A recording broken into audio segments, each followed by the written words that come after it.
tutorial. Must pass a test to measure their quality. Your strength. That year, the test was in the Printo Labyrinth, a hunter's trial. The examiner warned that anyone without talent should withdraw now. This will be risky. The crowd grew tense, except for the protagonist, who was asleep in the back. He was drooling while the examiner explained the rules. The environment changed, transforming into the test site. In the labyrinth, everyone ran. They looked ahead while the protagonist stayed behind. He called out to the examiner, asking, "Hey, where's the exit?" The man looked at him, confused. Was this guy a rookie? Why was he wearing sneakers and such pathetic clothes? Why was he so relaxed? Annoyed, the examiner asked, "Is the hunter exam a joke?" The protagonist tilted his head and casually proposed a bet. He'd finish the test in 20 seconds. The exam would be over. The examiner refused at first, saying he wasn't in the mood. So the protagonist taunted him for being scared, and he accepted. The bet was for 10 million won. Before he could say another word, the protagonist moved forward and placed his hand on the wall. The examiner was already thinking about how easily he would win the money, but the boy pulled back his fist and punched the wall with force. Those watching the test looked on, confused. They wondered what he was doing. Then, the walls burst apart, and the labyrinth collapsed. With one punch, he broke through to the other side. Turning around, he said calmly, "The exit is here. Now give me my 10 million. The professional hunters watching were speechless. The protagonist laughed, saying it was the easiest 10 million won he had ever earned. First, let's see what happened in the tower he came from. Everyone is running in terror. From the dungeon, getting thrown to the ground, while our guy just stands there. There, he stares at the menacing final boss. The creature tries to intimidate him by approaching, but it's no use. To its bad luck, the boy just laughs, enjoying himself. The entire tower has heard of this advanced player, the one who just defeated the boss with a kick. The creature doesn't understand how it's possible. The protagonist asks casually who is the real boss here. He wears a deranged smile, looking crazed. It seems like he's having fun, but he's not. He is bored with his life. Normally, this tutorial boss is the one who eliminates 70 players out of every 95. Out of every 95 players. However, here it is defeated by a flying kick from this boy. This is his 1394th clear. A portal appears before him, and upon crossing it, he should return to the normal world.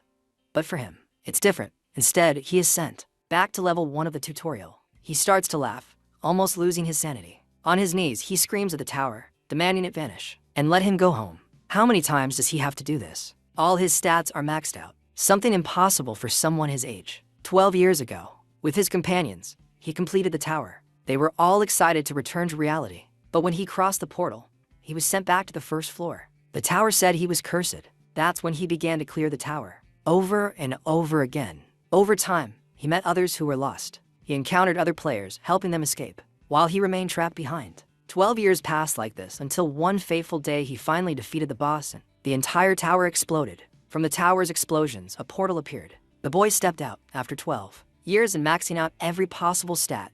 He was finally back on Earth. While awaiting the big hunter test, the world's hunter communities were buzzing about the mysterious veteran. Information is limited, and the rookie Kong Hyan Lee might stand out. Lee, a martial arts prodigy, is the focus of the journalist. Kong Hyan Lee at the exam. He dreams of becoming a legend, ready to fight, while the others are not. The others flee from the monster. Lee stands firm, ready to face it, sword in hand, committed to his dream. A kendo champion with trophies, Lee is the top hunter on his team. He knows that making a strong impression is key to success. Lee remembers the epic rise of the protagonist, an unstoppable force in the tower. An unstoppable force in the tower, Jun Lee. Lee, who saw it all, can't believe that he has been overshadowed. While the victorious protagonist announces his return. He announces his return. At the ranking exam, Lee and the others watch. Stunned by the chaos for safety, the exam is paused, and they are asked to rest. They are told to relax and wait for more information. Behind the scenes, the staff is in a panic, looking for their crew, searching for a clear shot of the chaos. The cameras, focused on Lee, missed the real MVP who stole the show. The director, seeing the hero on screen, proclaims the rise of a new star. Lee, annoyed and obsessed, suspiciously watches the sleeping hero, while the hunters talk about the explosion. Not noticing the veteran among them, Lee sees a chance to reclaim the spotlight. The committee announces the exam will soon begin, waking the hero from his nap. Determined to surpass the veteran, Lee goes to the exam, ready to face monsters. With sword in hand, Lee faces an ogre. With magic stones and advanced gear, the virtual combat becomes a wild ride. Aiming to defeat many monsters quickly, Lee shows off his flashy moves, impressing everyone with lightning from his sword. A prodigy in the making, Lee unleashes a flurry of swift strikes, taking down 78 creatures and achieving the highest score. Viewers glued to the stream say that if it weren't for the veteran, Lee would be the champion. Hyunwoo walks past Lee, yawning, unfazed by the commotion, while the guild masters watch, curious about Hyunwoo's return. The exam resumes, and he has 120 seconds to face a swarm of holographic monsters that appear around him. The audience watches the screen intently. The hero, surrounded by monsters, remains calm. The countdown reaches 0, and the monsters charge. They launch themselves at him, moving like an electric bullet. The hero bursts the first monster's head. He's so fast the cameras can't follow him. The horde of orcs is eliminated quickly. It looks like the hero vanished and the monsters' heads just started to explode. The heads of the monsters started to explode. The guild leaders can barely follow his movements, wondering if he's using a secret trick. They dismiss that idea, since he just got out of the tutorial. Watching the footage in slow motion, it becomes clear the hero simply walks up to the monsters and calmly eliminates them. No fancy moves required. This power and speed frighten the guild masters, who wonder what he did in the tower. The hero stands in the room, surrounded by bodies. He took down the 148 monsters alone, breaking the old record. The online audience goes crazy over his epic performance. Some think he used magic to move like that. Lee, reading the comments, crushes his phone, annoyed that everyone is talking about Kim, not him. Filled with rage, Lee punches the wall of his room. He worked hard using dubious tricks to climb the ranks, only to be surpassed by a nobody. In the waiting room, a woman shows him a list, asking what's wrong. She explains it's a list of guilds that want to meet him. This woman is Alice, the head of intelligence for the Hunter Association. Many guilds are interested in him, thanks to his potential. The hero looks at the list, noticing that this important woman has another motive. He asks why she's really here, and she replies that it's personal. Besides that, it's not a problem. Wanting to meet the hunter who shocked the world, Alice suggests joining the Ares Guild. They'll give him a fair contract after joining. The signing bonus would be 10 billion won. Surprised by the sum, he asks if Korea is in an economic crisis, or if the currency has collapsed. Alice explains the economy is booming. Even the land where he used to live is now worth 1.3 billion. The hero is surprised by the news. Everything has changed. Changed so much since he entered the tower. Alice adds that the Ares Guild is very interested in him and willing to pay double to hire him. He asks if someone from the government is pushing for a guild, and Alice responds. She replies that it's a personal request from the Ares Guild's recruiter. Alice tells him he doesn't need to decide now, but the hero cuts her off. He has already decided that he doesn't want to be tied to any guild, tossing the contract on the table. At first, Alice thinks he's joking, but the hero stands firm in his decision. Leaving the room, he reflects on the offer. In this world, everything is give and take. They didn't offer him 10 billion just for fun. If he had said yes, he would have had to work very hard. Relaxing in bed, surrounded by a mountain of snacks, the lazy guy prefers a comfortable life without work. Back to their chat, she asks if he will become a hunter. But he shares some wisdom with her, saying that without guilds, some hunters work alone. She sees him as somewhat arrogant, but tells him if he changes his mind, he can call the number on the card. Lying in bed, he's annoyed it took him forever to learn about mercenary hunters. If he had known sooner, he wouldn't have wasted time on the hunter test and could have been sleeping. He looks at the list of guilds and recognizes some familiar names. 5 days later, at a Japanese restaurant, he meets with people he once knew. The big shots from Korea's main guilds are present. They were his old gang from 12 years ago.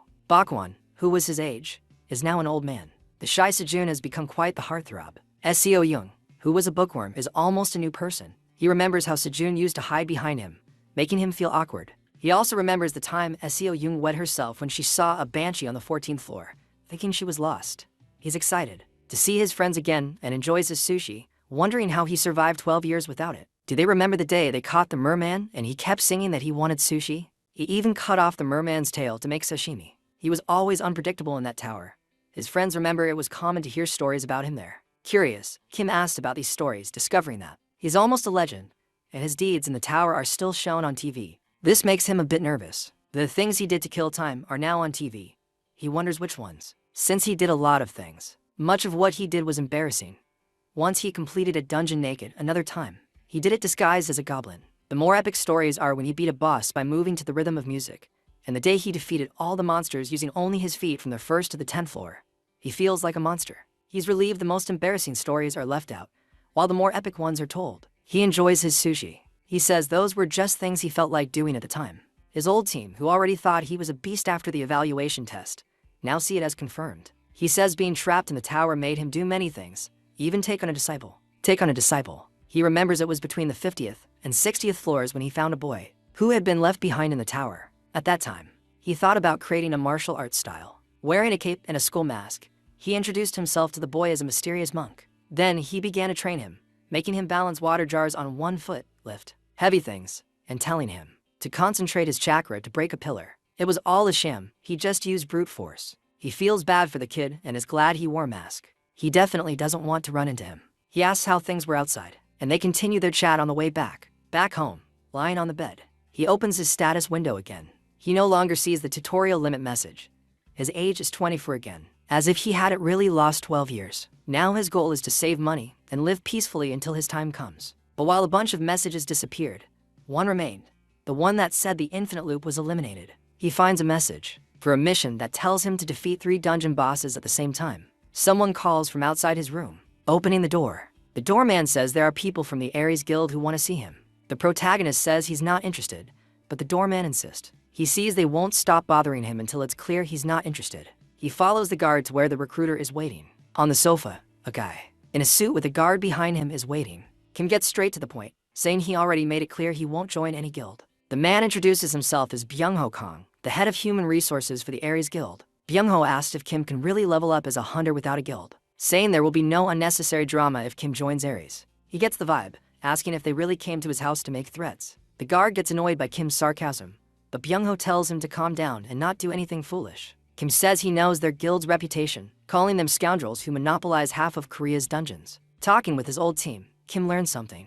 He discovered that you need permission to enter a dungeon. The Ares Guild controls 66% of the country's dungeons. From a rank, ideal for harvesting, to D rank, suitable for rookies. In short, the guild offers 2 options: pay their expensive ticket price or join them. The guard slams the table, trying to scare Kim. He suggests he reconsider the offer, implying that they could finish him off if he doesn't cooperate. The guard throws the table against the wall, boasting his rank hunter status, and asks if Kim thinks he stands a chance. Smiling, Kim keeps poking the bear while relaxing on the sofa. Kim gets up, takes off his slipper, and says he'll teach them some manners. The guard, furious, lunges with his sword at Kim, but he gets hit with a slipper to the face and is sent flying into the wall.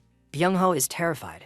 Amazed, he looks at his partner while Kim calmly approaches. Before Kim gets close, Byung-ho thinks Kim might have potential, but he's just a big fish in a small pond. The guard, now part of the wall decor, is knocked out in a mess. Byung-ho is bewildered by what just happened. He wonders how Kim is so strong without using magic. Kim calmly approaches, asking if there was something else, asking if he knows what he hates most. Paralyzed against the wall, Byung-ho is scared while Kim keeps talking. What Kim hates most is when people try to threaten him. With a malicious smile, Kim punches Byung-ho. That night, Kim is at a friend's house, telling him what happened. He says he might have gone too far, and that the Ares gang is relentless with their revenge. But Kim doesn't care about the guild. Sejun keeps saying that no one messes with Ares because they hold grudges and threaten people. They prevent people from joining other guilds and silence them in dungeons. Sejun comments that what Kim did was savage and it scared him a little. He proposes joining his guild, but it's no use. He refuses. Kim has a plan and asks if Sejun knows the Adoran laboratory. Kim has been curious for 12 years. Why was he the only one who couldn't escape the tower? His questions are loaded with anger and resentment. Who was the idiot that did this? Why was Kim trapped for 12 years? He thinks if he can uncover these secrets, he'll find the culprit. Then he can make them suffer as he did. The Adoran laboratory is a D-rank dungeon. Its boss is a mad scientist, half cyborg, who experiments on others. A good place for rookies to level up. Sejun doubts they'll let Kim in, since he's wanted. This dungeon is also controlled by the Ares Guild. Annoyed, Kim asks if there's no law to curb the monopoly. Sejun says the government is too busy to handle hunter problems. He adds that they can eliminate people in dungeons without getting caught because the police can't investigate there, calling them accidental deaths. The protagonist wants to go in, but Sejun dismisses it, saying he's being watched all day. Kim decides to face them, receiving another warning that this will make the guild his enemy. Remembering what he did to the last 2 guild members, Kim says it's too late to worry. At the Ares Guild headquarters, they're discussing expanding to China and Russia and Japan. Get ready because this story is about to get exciting. So Seonu Hyuk, a top-tier S-rank hunter, is very calm about his guild's expansion. He says it doesn't matter how long it takes to go global. They're already doing great. When you're running from a dungeon boss, you just have to be faster than the guy next to you, not the boss itself. A classic, right? Then, someone from his team brings a report on Hyungwoo Kim. They use technology, advanced tech to track his movements. In the tutorial, the boss comments, "Wow, this guy has incredible power." Learning they failed to recruit him, he says something like, "We're better off without him." But let's be real. Having someone like Kim would be amazing for the guild. He'd tear through labyrinths and dungeons like a pro. But he could aim for the director's chair. The boss says, forget recruiting him. Let's teach him a lesson. As Hyuk is about to leave, a red-haired guy with a top knot stops him, saying there's trouble at the Adoran laboratory. Meanwhile, in the Kaombo Mountains, a girl wants to hunt in the dungeon, but the guards say no ticket, no entry. She should try the free labyrinth instead.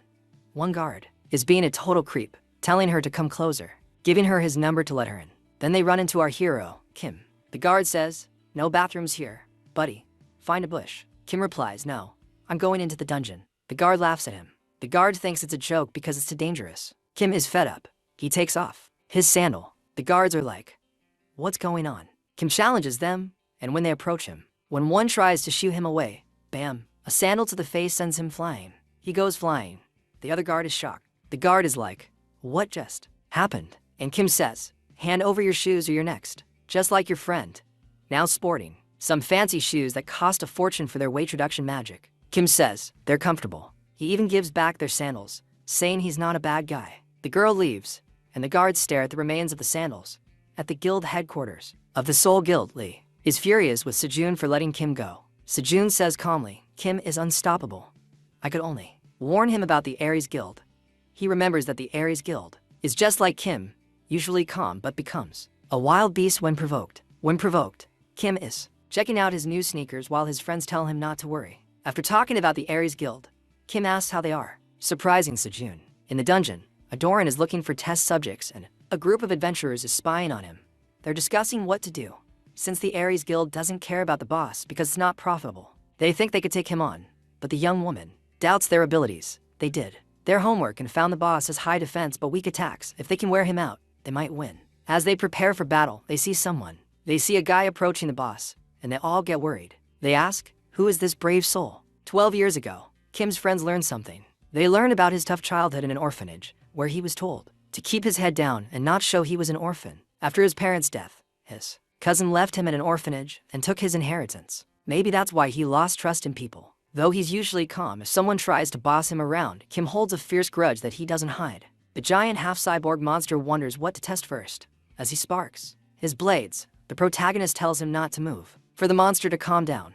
But the monster doesn't. The boss just laughs, wondering why he should stop. With an epic kick, the protagonist shatters the boss, leaving everyone stunned. He checks his status window. One mission complete, and the next is in the forest village. The adventurer squad recognizes him. He's the talk of the town among hunters, an advanced player. In the basement of the guild, Temio Aries, the guild master's assistant, chats with Zeon Mayan, the guild's management chief. Of the guild's management, he shows the protagonist evaluation, leaving Mayan surprised that someone fresh out of the tutorial has to be rank attributes. Mayan says something like, "This guy is a monster," and asks if he wants him to take a look. They want him to take care of this guy. You know what? The protagonist ruined one of their dungeons and they joke about how embarrassing it was. That was for the director. If the main character is that strong, maybe Mayan can't just teach him a lesson and has to eliminate him, but he'll try to be discreet since his boss is busy with matters in China. Things there are out of control because 2 years ago, when the Pato Guild emerged, they practically took over half of China's dungeons. The guild's leader, the brain behind it all, has been out of the tower for years, and all the community members have been fired. The main members are famous for their beastly skills. But the craziest part is that the leader's identity, an S-rank hunter, is a total mystery. They're busy with matters in China, so they don't plan to worry about the main guy. The main team, taking pictures, is impressed by how much Tae has improved. Taking a photo of his friend made him laugh, surprised that he can play on his phone. He mentions that the dungeon he's watching is managed by his guild, but the boss isn't there now. Kim, very excited, asks why, and the main guy says the boss was defeated a few weeks ago. The real-world system is different from the towers. There, monsters respawn in a day, but they don't respawn in a day. In real life, they play by different rules.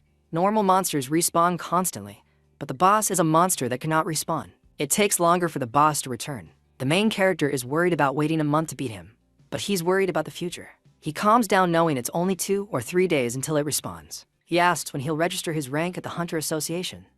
With that rank, he'll get good benefits from sponsors and money. Talking about money excites the protagonist. Pointing out how much he can earn, he vanishes. B ranks can get up to 1.3 million, while higher ranks earn much more. He himself takes home 7 million. The next day, Hyunwoo goes to the association. Hunters with Sejun. The guy at the counter asks if Hyunwoo is there to register and asks for his name. Upon discovering that Hyunwoo is the one who left after 12 years, he remembers the director was looking for him. Thinking he's a bit arrogant for a rookie, he assumes his score will be B rank at most. He gives Hyunwoo a box, the Eye of Truth, which will measure his status level and display it on the nearby hologram. Hyunwoo takes the box, and the hologram appears. The guy's jaw drops when he sees the displayed stats. He screams, saying it makes no sense for Hyunwoo to have those stats. Again, the news about Hyunwoo is blowing up.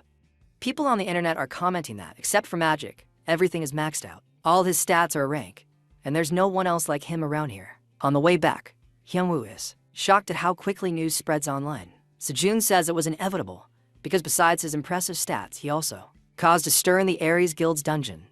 Sejun warns that the Ares government will not, that the Ares Guild probably has all the information on Hyunwoo, and after today's warning, they won't stand by while they give him a hard time. He warns the protagonist to be careful. Taeyeon is playing on his phone. He laughs out loud, showing the piece. Game's loading screen with a hunter in a silly pose full of cheesy effects. Sejun, with a serious face, says that's him, leaving the car in awkward silence. Uncomfortable, the protagonist asks Sejun if he's the only one who doesn't know. Hey, Sejun, how are you feeling? How come you're always calm when the other guild leaders are so busy? Sejun says, no, man, I'm busy too. I just took a day off to help you. But the protagonist doesn't believe him. In the Ares Guild's basement, Mayan and Changgong are impressed by the protagonist's power. Mayong says, don't worry, I'll help you. I've got Changgong here, the near S-rank caster in China. Meanwhile, in the forest village, Hyunwoo and Sejun are calmly waiting for the boss. Venturing deeper into the forest, a guy watches them, smiling from a few meters away. From a few meters away, the protagonist asks, who is that man? This guy who's following us. Sejun replies, he's just here to help gather some materials. The protagonist is confused, but Sejun explains, what's up, what's up, what's up, what's up? That the boss drops things worth between 20 to 35 million won. Surprised, the protagonist says, what do people do with these things? Ki-hoon replies, well, someone dressed like you wouldn't understand, but they're for crafting weapons and armor. The assistant says, mind if I record this raid? Streaming is a gold mine. Hyunwoo, the best mercenary wants 80% of the profits. He goes on. Deeper into the forest, Sejun told him he hadn't noticed the man was from Earth. Gives the protagonist a map, saying that the forest is a maze. Later, the protagonist, unable to read maps, simply throws it away and heads to a large tree. He tells the assistant to get a good shot. As he prepares to strike, his punch is so epic you can't imagine. It opens a path to the boss, a two-headed ogre. The assistant is impressed by Hyunwoo's skills. Hyunwoo films and follows the boss. With a leap, the protagonist reaches the boss, dodges attacks, and climbs onto its shoulder. He knocks it down with a kick and climbs on top under the light. In seconds, the protagonist defeats the dungeon boss. The dungeon assistant is thrilled, sure his video will go viral. The guy in the tree smiles maliciously. Gang observes the protagonist's skills, thinking they're real, a player at a time. Advanced, his stats are very good. His martial arts are impressive. No magic or skills required. But Changgong already knows how to beat him. Tomorrow, upon reaching the swamp, it will be time for the water to clear. To attack, the protagonist, already there, feels it. When his phone rings, the phone rings. It's Seo Jun. Worried about him? He keeps moving forward. He's not afraid of the Ares Guild or anything, because he's a beast. The leader, Seo Chun, asked him why he was heading into Ares territory, and he said he had things to do. She insisted on getting details, but he was vague. She thought he might just have issues with Ares, and he didn't deny it. He admitted it, more or less. Seo Jun sighed, knowing he's capable, but still worried. She asked him to do her a favor, asking him to avoid the guild members. Since the swamp is in a ranked dungeon, Ares will probably be waiting to raid when the boss reappears. The protagonist nods at the advice, but clearly doesn't follow it. In the dungeon, he runs into a guild member, who threatens him with a knife. The guy is screaming, trying to scare him. The protagonist remembers his friend's words. Seeing the guy ready to attack, the prototype moves. The protagonist thinks, do they never learn? They're disrespectful. They show disrespect, and then end up defeated. The protagonist is already bored of the situation. He says it's always the same. Annoyed, the guy charges at him. An explosion erupts as the protagonist moves. The protagonist walks away calmly, walking on the street. Over the muddy ground of the swamp, a monster in the water spots him and launches itself in front of him. A crocodile. A huge 20-meter crocodile. The protagonist is impressed by its size. Remembering his friend's advice, he knows its skin is tough and its teeth are worth a fortune. The protagonist smiles maliciously, charges up, and goes, attacking the boss and landing a solid blow. He says he'll take it down quickly and loot everything. The monster tries to flee. The protagonist grabs both tails, preventing it from diving into the water. The desperate monster hears about a move called Giant Swing. As it spins in the air, he throws it aside, into a mountain. But an unexpected twist. The crocodile is a tough nut to crack, and it returns for round 2. Seeing the boss's killing vibes, the protagonist is ready for another blow, while Qiangang is calm, watching as the crocodile is gone, and he launches himself. Hyunwoo is in the fight, ready to finish it, so let's go. Bright chains trap his legs. Qiangang, cunning as ever, ambush Hyunwoo, saying he can't be a man. Seeing that the game is over, as the boss prepares to bite, Hyunwoo is quick with his hands, dodging its attack and moving, dodging the bite, but then he sees these features. Bright red chains on his legs. Totally bewildered, he thinks, what the hell? And Qiangang, perched on a rock, says, magic chains, my friend. Perfect for someone without magic sitting there. The main guy says, who are you? Bro. Qiangang jumps down, saying he's from the Aries Guild, sent to take care of Hyunwoo personally. Covered in dirt, the main guy says, so you're an assassin from the guild? Qiangang replies, exactly. Qiangang replies. Han is impressed by Hyunwoo's raw strength, throwing crocodiles around like nothing. He knows Hyunwoo is strong, but with these chains, he's trapped. Hyunwoo struggles to break free, but he can't. But no, those chains don't give. Gang says these aren't just any chains, they're magical. You need magic to break them. This is all custom-made for Hyunwoo. Fresh out of the tower without magic, Hyunwoo wonders, really? The problem is that people don't know how to do a job. I'm really in trouble, stressing. Qiangang. Gang says that everyone acts calm when they're caught off guard. The main guy keeps acting calm, which enrages Qiangang even more. Qiangang draws his sword, ready to go to war, to attack Hyunwoo. As soon as the sword hits Qiangang unleashes a massive explosion. Qiangang thinks he's won, but when he's lost, he hasn't lost. When the smoke clears, Hyunwoo is calm, asking if something was supposed to happen. Qianggang's jaw drops. His attack didn't affect Hyunwoo. Qiangang tries again, but receives a surprise punch that sends him flying. Hyunwoo calmly approaches, saying not to worry, that Qiangang should have chained his entire body. The guy is bewildered, asking how it's possible while the chains disappear. Hyunwoo breaks the tree he was tied to and grabs it. What's up? Being an assassin, Gang knows what's next. The crocodile appears. The crocodile, Qiangang. Tongan is thrown at the crocodile, instantly eliminating the sword. An alert for a completed mission appears, indicating the user has received the mission, that the status window is updating. At the Aries Guild, Mayans learns that Qiangang was destroyed by the T-35. Main guy. The tree where Qiangang was tied up is now a swamp. There's no network. These are cows to recover. Qiangang was a beast with S rank stats and 7 skills, but Hyunwoo defeated him. Mayan is stressed, thinking about how to deal with Hyunwoo now. At home, Mayan is on the sofa, lost in his thoughts. He sighs and checks his mind. His status window. There are things that can't be done. New. Hyunwoo has a great power of life. He has a status skin ability and a system invitation to be a temporary guardian. Hyunwoo isn't sure what's happening, but he's excited. Something has changed. He thought that by completing the mission, he would get data about the tower, but instead he received an invitation. That expires in 2 hours. Sejun comes home and asks if Hyunwoo has eaten. Hyunwoo takes the opportunity to test his new app, Scannability. He checks Sejun's stats, but it's low level, so the information is limited. Hyunwoo is annoyed, calling it useless, making him forget about him, which makes Sejun think he's talking about him resting.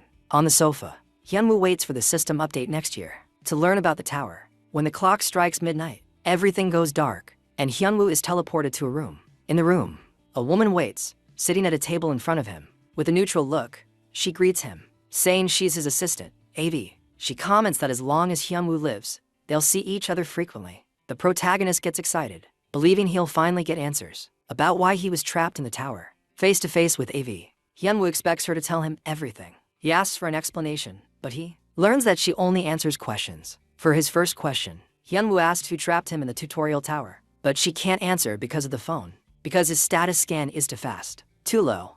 Hyunwoo is strongly frustrated, realizing he needs to improve the scan to get the information. To get answers, he keeps throwing questions, but she completely ignores him, leaving him so stressed that he taps her on the forehead. She has no idea who he is or why he brought him, so she has no answers for his questions. Avi spills the beans. Guardians are the ones who defend, simple as that. Hyunwoo takes a deep breath and gives up, putting together the essentials. She explains that since Hyunwoo is a temporary guardian, he'll receive all the information upon leveling up. Hyunwoo asks how to become an official guardian.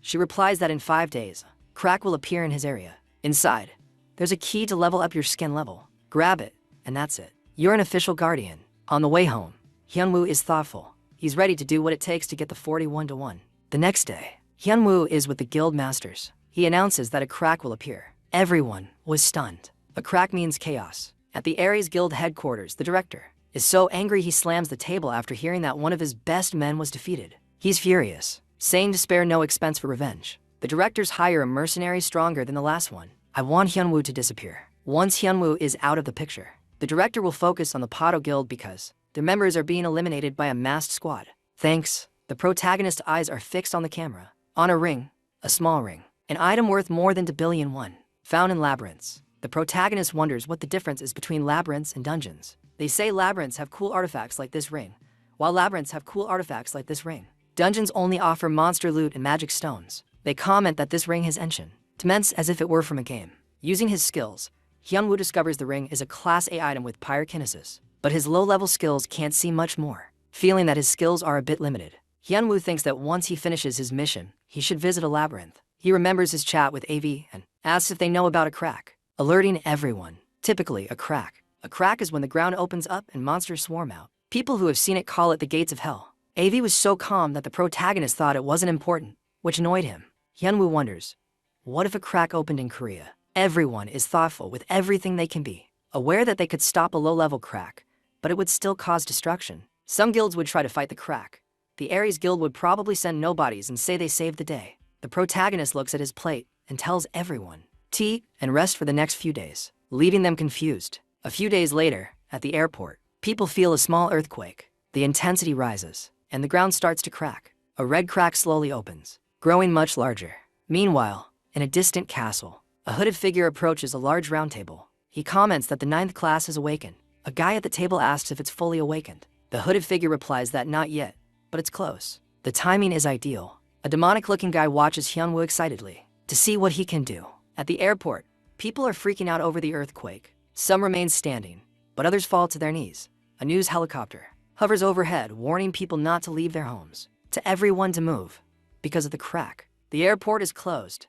The hunters are already there, but the monsters keep coming out. It becomes an all-out showdown between humans and beasts. The monsters don't stop. Some are too scared to act, but one team member uses his skills to trap the others. For some monsters, winning is a huge benefit, buying time to eliminate them. As an expert hunter, he tells the rookie to get up and keep fighting. Even after taking down many monsters, the catalog came off. The hunter notices things are getting worse. With no reinforcements nearby, it doesn't matter. No matter how many fall, more keep coming. To hit the exact spot where the crack opened, he hears a noise, turns, and sees a giant skeleton approaching. It's an rank monster, making his body deploy, making everyone lose hope. When the skeleton is about to attack, the hunter is about to attack. The savior yells for everyone to retreat while he tries to block the attack. Although he defends, the blow is a life-threatening hit. It's so strong it sends him flying, crashing into people, and against a car. What a hit, right? The skeleton is right in his face, ready for the next one, to finish him off. But then boom, Hyunwoo steps in, hands in his pockets. Hyunwoo kicks the skeleton's head. That's a big mistake. It's a casual display of power. Everyone is like, wow, it's him. Hyunwoo's black outfit screams, advanced player, just like in the news. He checks the skeleton's damage. Hyunwoo opens his status window and gets to work, and sees he must go deeper into the airport to find the key. People are like, dude, he just punched a skeleton. But then, bam, the horde of monsters attacks. While they're distracted, Hyunwoo thinks, I guess I should help. Until reinforcements arrive. He takes the giant skeleton's club, he spins. Epic spins in the air, and throws it at the wall. At the crowd of monsters, eliminating them. Too many while the crowd watches, hopeful, thinking Hyunwoo has everything under control. But then, surprise, he leaves, leaving them alone until help arrives. They fight without a doubt, to stop, exhausted. But the monsters keep coming. The general says that if we give up now, it's game over for everyone. Is suddenly attacked, but bam, I die. Monsters fall with a sword strike. The guild leader to the rescue. This guy wears a sword and samurai gear to fight with his squad. A noise behind some cars catches his attention. The dead monster falls nearby. Oyeon appears with his guild, and shortly after, Seo Kwan also arrives. With all the guilds here, the guild is the best. The general feels saved. I'm a man. He asks, where's Hyunwoo? He should have arrived first. A guy says he just jumped into the abyss. His friends saw it coming because he's impatient. Now he's gone. They're all together, launching a plane. A counterattack against the monsters. Seo Kwan powers up his shield, leading the community leaders, leading the charge and eliminating many monsters. Sejun acts like a ninja, cutting down monsters with speed. Behind them, an electrocutive sound is heard. Monsters with lightning magic, launching energy spheres. Hyunwoo inspects the abyss. He says he must reach the bottom, a path of monsters, and he finds a car nearby. A moment of inspiration. He rips off the car doors. He uses them as shields and jumps into the horde. A goblin tries to warn its comrades, but it can't. But it's too late. The real beast is here, and they are terrified. Hyunwoo charges like a buffalo, throwing monsters everywhere. Some fall back into the abyss, and he leaves. He knows he's near the bottom. He lets go of the car doors and jumps into the abyss, landing on a pile of monsters. At the bottom, a red monster approaches. It looks like a boss with crystals on its body. The Crimson Climber has the key Hyunwoo needs. Hyunwoo lunges, throwing a punch. But the monster dodges and counterattacks, sending him flying. He's surprised. No time to think as the world is upon him. Hyunwoo dodges, counterattacking. He strikes with a kick, landing a blow, knocking the monster down. The monster babbles something, sir, pointing at Hyunwoo. But he doesn't understand and keeps attacking. The monster blocks his punch with one hand and counters, attacking quickly. Hyunwoo is having a hard time. Seeing a cut on his stomach, Hyunwoo wonders if it's time to use that skill. Standing up, he tells the monster that it's in trouble now. Without understanding, John left. Hyunwoo takes a combat stance, totally with martial artist vibes. In the tower days, Hyunwoo remembers. He remembers stories of martial arts where people escape trials after reaching enlightenment. He knew people couldn't do that, that it was a movie thing. But he kept training, hoping to reach enlightenment to escape the tower. At first, he just imitates martial arts from TV, but it was useless. His goals were too big. His blows did nothing to the monsters. He thought it was all a waste of time. Until boom, with one punch, he tore off its head. A monster's head. All those people who have been seen in the world have been seen. Those stats from clearing the tower 1,000,000 times made it happen. His fake skills real. Hyunwoo tried to forget those embarrassing days while preparing the monsters. Any surprise attack. Even with a punch, he gets closer. Our guy stays calm and follows the rules. He unleashes the Emperor's Fury, shattering the monster's head. The punch is so epic it opens a hole in the nearby rocks. Seeing the chaos, he realizes the world has become a peaceful place. He's glad no one is around. And yes, shouting move names is embarrassing. He takes the key, updating his mission in 3D. He meets with Avi again, hoping she has answers. Now, wait a moment. A small drone buzzes above. It's a recording that's shown on a big screen. In the Ares Guild, impressed by his power, the pre-war boss. He asks if it's S rank. His assistant confirms. Official stats. Hunter social media. The boss comments that it seems like it's not a problem if he's a rank without magic or equipment, just with sportswear he achieved incredible feats. He asks if he got the information. He thinks brute force has to be what he likes most. Of limits, and orders to prepare fully to take him down. The next day at the Hunter Association, the police reports have become a big event. The reporters photograph the guild leaders and our hero. They receive praise for fighting the crack. Everyone is wearing suits, but our guy is in sportswear while he watches. The assistant from the forest raid is filming. He's excited with all the viewers on his live stream. Comments flood my link. While he receives his award, a military-looking guy has done it. He observes. He asks if he needs new clothes, but no. He gets a cheeky reply, leaving him annoyed. Taking his prizes, he asks, can he leave? But before they answer him, he's already gone. His friends aren't even surprised. He always breaks the mold. Cut to the Pato Guild castle in China.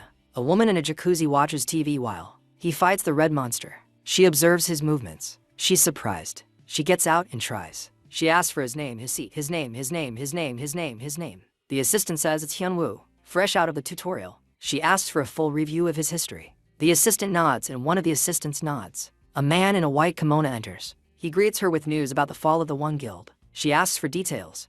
It turns out that they took over all the southern dungeons, but an executive was captured by the Ares Guild. As she dries off, she says she's leaving. If an executive was caught by rookies, he's not worth it. He's the guild. She ties her hair, saying it's paternal, ethical. They can't dominate all the guilds in their territory. Looking at the screen intensely, she comments that it's a small price to pay to keep her promise. In Korea, SEO John asks him if he knows how famous he is. He's now a public figure. Public, but he doesn't understand how complicated that is. Online, people post news and make fun of him for receiving the award in casual clothes and sandals. Then he's off. Hyunwoo doesn't care. He won't see them again. He lives his own way. He leaves his children. Friends worried. He gets up and says he has to go. When his friends ask where he's going, he says he has a date, leaving everyone surprised. When he leaves, everyone is worried. Even fresh out of the tower, he's made a lot of enemies. Iaquan says not to worry. He's strong and it's not like he's causing chaos. He heads to a quiet alley while listening. He waits for the invitation. It's time to finish. A bright light envelops him. He returns to Avi's room. He asks if the status scan leveled up. B says that after fighting the Crimson Demon, he became a man of life, from minor to lower rank, which is very difficult. He's not thrilled. Calm down, man. I'm just the messenger here, explaining that the information people have given me. The information people have given me. The information people have given me. The information people have given me. The information he can access is basically the same, which makes him very annoyed. But now that he's a legitimate guardian, she reveals the tasks he has to do, and upon completing them, he can know what he wants. Now that Hyunwoo is not your son, guardian, his mission is to stop the climbers who try to climb the tower, he says. I was trapped there for 12 years and never saw anyone. But AV says no, it's not the tutorial tower. The big one with the tutorial tower. 12 layers. Earth is just one of them. Hyunwoo's job is to protect the 9th layer. Earth, Hyunwoo just wanted to know who locked him in the tower, and now he has. He's Earth's bodyguard. This is all too much for a guy who just wanted some peace and quiet. AV warns that if Hyunwoo doesn't stop the climbers, the 9th layer is lost, which means Hyunwoo can't continue. It means game over for him and his friends. Hyunwoo is furious for having no choice and just following orders. AV tries to calm him down, saying it's not like that, but that only infuriates him more because she doesn't have a solid reason. AV, the system's boss, is being very soft with Hyunwoo. She calls him by his name, changing to a serious tone, but Hyunwoo didn't know. He responds even more seriously, making AV realize that this tactic is failing. She changes tactics, saying they chose Hyunwoo as a guardian for his own good. Besides, there are rewards. The more climbers he defeats, the more rewards he receives. Hyunwoo calmly asks what level of scan is required. The scan is required to discover the idiots who trapped him in the tower, AV replies. And from her scan, his level needs to be higher to get that information. Jeonwoo asks how many climbers he needs to beat to level up. He needs to beat to level up. But AV says there's no exact number. She says there is no exact number, since they also have levels. They also have levels. To get the information he wants, Hyunwoo needs to defeat 5 high-ranking climbers. Hyunwoo needs to defeat 5 high-ranking climbers. The Crimson Demon he fought was Pentecost, probably a low-level climber. He was probably a low-level climber. So now he understands how the system works. Back at home, Hyunwoo is in the library, checking his status window. Hyunwoo is in the library. He's checking his status window. The only new thing is that a notification will pop up when a climber appears. This whole weird business about Earth being in a tower, and him having to be the hero is really confusing. To simplify things, Hyunwoo just has to beat some monsters. He just has to beat some monsters one at a time, until he finds out who trapped him in the tower. As he thinks about this, he gets a call from Seo-chun. She says, dude, you're in trouble. You're in trouble. Look at the news. Hyunwoo turns on the TV. The newscasters are talking about the murder of an Aries Guild member. He goes over to Seo Kwan-han's house. The phones are ringing off the hook, but he's just chilling on the couch. Seo-chun says Hyunwoo was already a big deal after getting out of the tutorial tower. After clearing the rift by himself, his fame skyrocketed. But now, with murder charges, other countries might start taking notice of him. Hyunwoo says, why the panic? Seo-chun, furious, asks how they couldn't be worried. He looks at her, feeling happy. It's weird. It's like he's being scolded by a wife, but he's never been married or even had a girlfriend. So he asks if Seo-chun likes him. She takes a deep breath, but can't contain her anger. She unleashes her lightning powers and says, do you think I'm kidding? One more crack like that and you're fried. Taeyoon comes in, showing his phone. He's showing his phone. It's filled with missed calls from reporters, and Hyunwoo is trending on Twitter. Seo Kwan says this isn't the first time this has happened, and Sejun reads some articles about them. The articles, besides mentioning Hyunwoo, try to discredit other guilds, but Hyunwoo remains unfazed, surprising his friends with his composure. Seo Kwan suggests keeping his phone off like he does and mentions the press conference starts in 30 minutes. The other two, feeling the same way, stayed at the house. Knowing about the conference, they ask their friend if he has a plan. They think Hyunwoo will confront the reporters and declare war on the Aries Guild. Hyunwoo is annoyed that they would think that. While Seo Kwan laughs at the scene, over at the Aries Guild, the director asks if everything is ready. His subordinate says yes and reveals everything. Public opinion is a mess, so it's going to be tough for our hero to get out of this one. The director smiles. He's thinking that the first strike wins, and given that piece is off the table, he's ready to take Hyunwoo on. He's ready to take on Hyunwoo and finish him once and for all. At the press conference, reporters are restless. They're asking if Hyunwoo really went after the Aries Guild. Our hero arrives. Seeing all the cameras, he thinks to himself, I don't know how these things work, so I'm just winging it. He picks a reporter who asks him how he feels. He just says, it's a drag. Another reporter asks, did you really eliminate a member of the Aries Guild? Hayonu answers, yes. This leaves everyone shocked. He adds, I don't know why Aries is acting like this. I just said no once, and they went crazy. He plays the footage of his confrontation with the assassin. Everyone is shocked by the plot twist. Their eyes are glued to the screen. The entire conversation with the assassins is exposed. They ask where it was recorded, and Hayonu answers, in the swamp dungeon. In the swamp dungeon where I was hunting the boss. People are skeptical, saying it's not true. They say the videos could be fake. But Hayonu is ready for that. He pulls out a phone.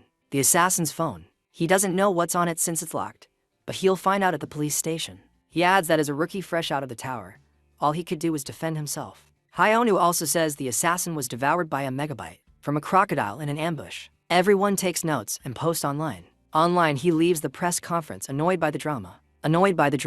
Now the tables have turned. Hayonu, once the accused, is now the hero while Aries is being called out for lying.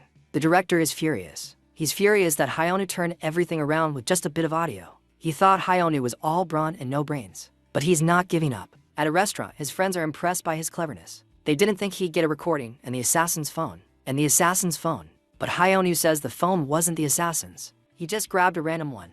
They ask if he's lying about other things. But he turns. Hayonu says the recording is legit. Since Aries was suspicious, he recorded everything, not knowing it would be gold. They're worried that if the police get the phone, he'll be in trouble. Even more trouble. But Hayonu says no. He knows Aries will come to his door, and he'll tell them to get lost. Aries is based in the US, one of the biggest guilds in the world, with branches everywhere. But nowhere has as many dungeons as Korea. Whether it's a bad plan or a deal, they have to be very careful. Hayonu isn't worried. They have more to lose. He doesn't. Later, in a parking lot, Hayonu tells his friends he's not going home with them. He tells them to go home. He needs to walk. He turns into an alley and feels that he is being followed. That they're being followed. He expected this would happen, but not so soon. A guy approaches him. He approaches saying someone is looking for him, and that he should go with him. Hayonu says no. The guy responds that he'll force him. Hayonu is amused by his bravery. While spouting bravado, the ninja ran out of tricks. He gets angry and attacks with magic, but Hayonu blocked it. He blocks with cabbages. Seeing their boss get thrown around, all the ninjas attack him. Seeing their boss tossed aside, all the ninjas attack. They attack him using every trick in the book, every trick possible, but none of their moves can even scratch him. After the ninja swarm, Hayonu says, I'm tired of being tickled. Then, as they deserve, he beats them all into a semi-vegetative state. He leaves them all in a semi-vegetative state. The beatdown is so epic that the last guy is already begging when it's his turn. Fortunately for him, Hayonu needs a guide, so he agrees to calm down if the ninja takes him to the boss. On the outskirts of Gwangju and Jeonggi-do, in an underground bunker, a ninja talks about how the guild is struggling to build the place, and mentions some suspicious things. His friend tells him to shut up, since only a place like this accepts hunters like them. Then the talk turns to the main guy who has been on TV, completely fearless. They think it's nonsense since Hayonu was beaten by Team 1, but just as he's bragging, boom, an explosion goes off in front of him. When the dust settles, Hayonu appears, dragging a comrade. The main guy waits, unimpressed. When asked, the ninja says it's the right place, but those who aren't in the know can't see it. The ones who are really scratching their heads are those two guards. Inside the bunker, an executive is in the center of the base. The executive and his security hear noises from above. As the noise gets closer to the elevator, they're ready for whatever comes. The elevator doors burst open with a bang, sending the snitching ninja flying, and revealing the hero. Hayonu walks in calmly, saying it's a weird place to have a base. He asks if they really have that much money to do this so discreetly. Then the boss draws his sword, asking who the intruder is and how he got there. Hayonu isn't worried about the main guy. He says he's the Reaper, here to guide them all to the afterlife. In a creepy warehouse, they're using dubious confession techniques on a pink-haired girl. Hyuk-seonu asks if she talks soon. It seems like the guild abandoned her. The guy is sure that if she keeps resisting, she's toast. So he asks for the information and weaknesses, promising to grant a wish in exchange. But the girl doesn't budge.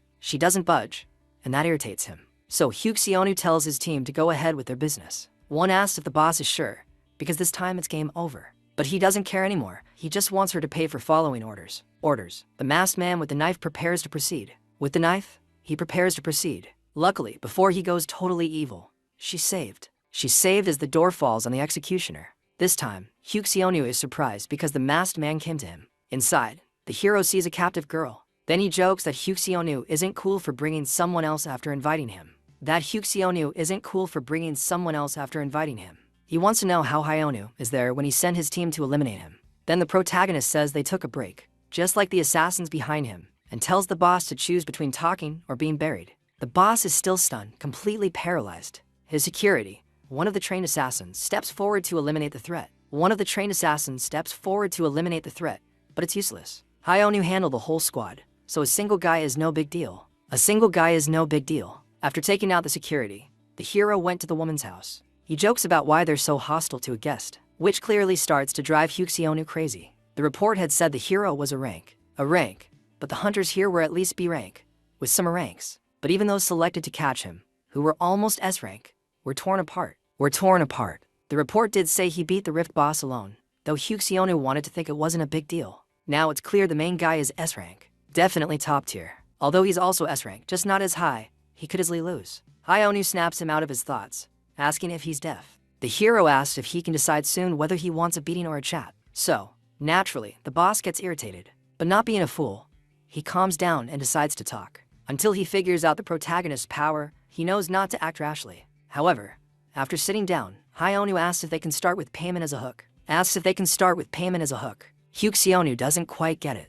The hero explains he means compensation for the damages caused by Ares, in addition to sending hunters, and also for a case of stress treatment. They had the audacity to spread false information. Obviously, the protagonist wouldn't let that slide without compensation. To summarize, the guy asks for 10 billion won for damages. 10 billion won for damages and a few rookie dungeons. Doesn't seem like much, right? The boss is calm at first, but then it hits him. Then he gets it, and bam, he slams the table, shouting that it's extortion. Hyonu says no, it's fair for a company this size, and the company boss can't really argue with that logic. Sure, 10 billion is no small amount, but the boss is worried about those dungeon rights because it means Hyonu wants to take all the new hunters. Hyuk-seonu says, is there any point in arguing? I offered you money before, and you said no. But if what you're looking for is prestige, the boss says. It's prestige, the boss says. Join Ares, and you'll receive great support. Instead of fighting a big guild, you could have it in your hands as an ally. But the talks get complicated. Hyonu is annoyed by other things getting mixed into their deal. Plus, there's a tied-up girl next to him who's totally confused about what's happening. In the end, it can't be understood. In the end, Hyonu says, I'll take care of this, and if you mess with me again, you'll regret it. Hyuk-seonu feels deeply offended. Hyonu gets back to the main point and gives him the option to accept the terms or go all out. The boss's choice is clear, even though he hates it. Later that night, when the hero gets home, Seo-chun says, wow, dude, especially since he has this unconscious girl, and she's a total mystery. In a different spooky place, Hyonu wanders through a ruined castle. Until he finds the entrance to the tower. It's time to face the challenge of the ninth layer. Back in the real world. The deal is sealed with for dungeons, and 11 billion won. And the girl he brought with him. She is a strong hunter, but the hero thinks, I can handle whatever comes. Finally, Seo-chun is curious why he brought the girl. Hyonu says she's his safety net, also because he's worried about some personal matters he hasn't revealed yet. Eventually, Seo-chun leaves to collect some loot for the night. The dungeon bosses are going to respawn. Later, the hero examines the unconscious girl's tattoo. And the more he looks at it, the more it looks like the mask Eiler was obsessed with. It looks a lot like the mask that obsessed Eiler. He remembers the first rule of the void. Opening the status window. The girl's name is Han Lin and her stats are good. But she doesn't particularly stand out. Since he can't see everything, he's anxious for answers when she wakes up. Suddenly a message arrives. An urgent message about a new climber on the ninth layer. The system says something like, hey, you want to be a guardian? When the timer reaches zero, he's clearly lost. And to top it off, there are only 5 seconds left. Before he can even think, the girl pulls him, instantly calling his name, and shouts that someone is approaching quickly. Hyonu asks who this person is. He mentions the next climber and asks who is the best, who they are and when they'll arrive. The girl has met most of them. Just open that window again. He gets a playful tap on the head from the hero, realizing that without the alert, he'd be in the dark. He realizes that without the alert, he'd be in the dark. AB tries to explain again that it's not her fault because her authority is low. But if she didn't know who was coming, why call him? But the girl says no, it's not that simple.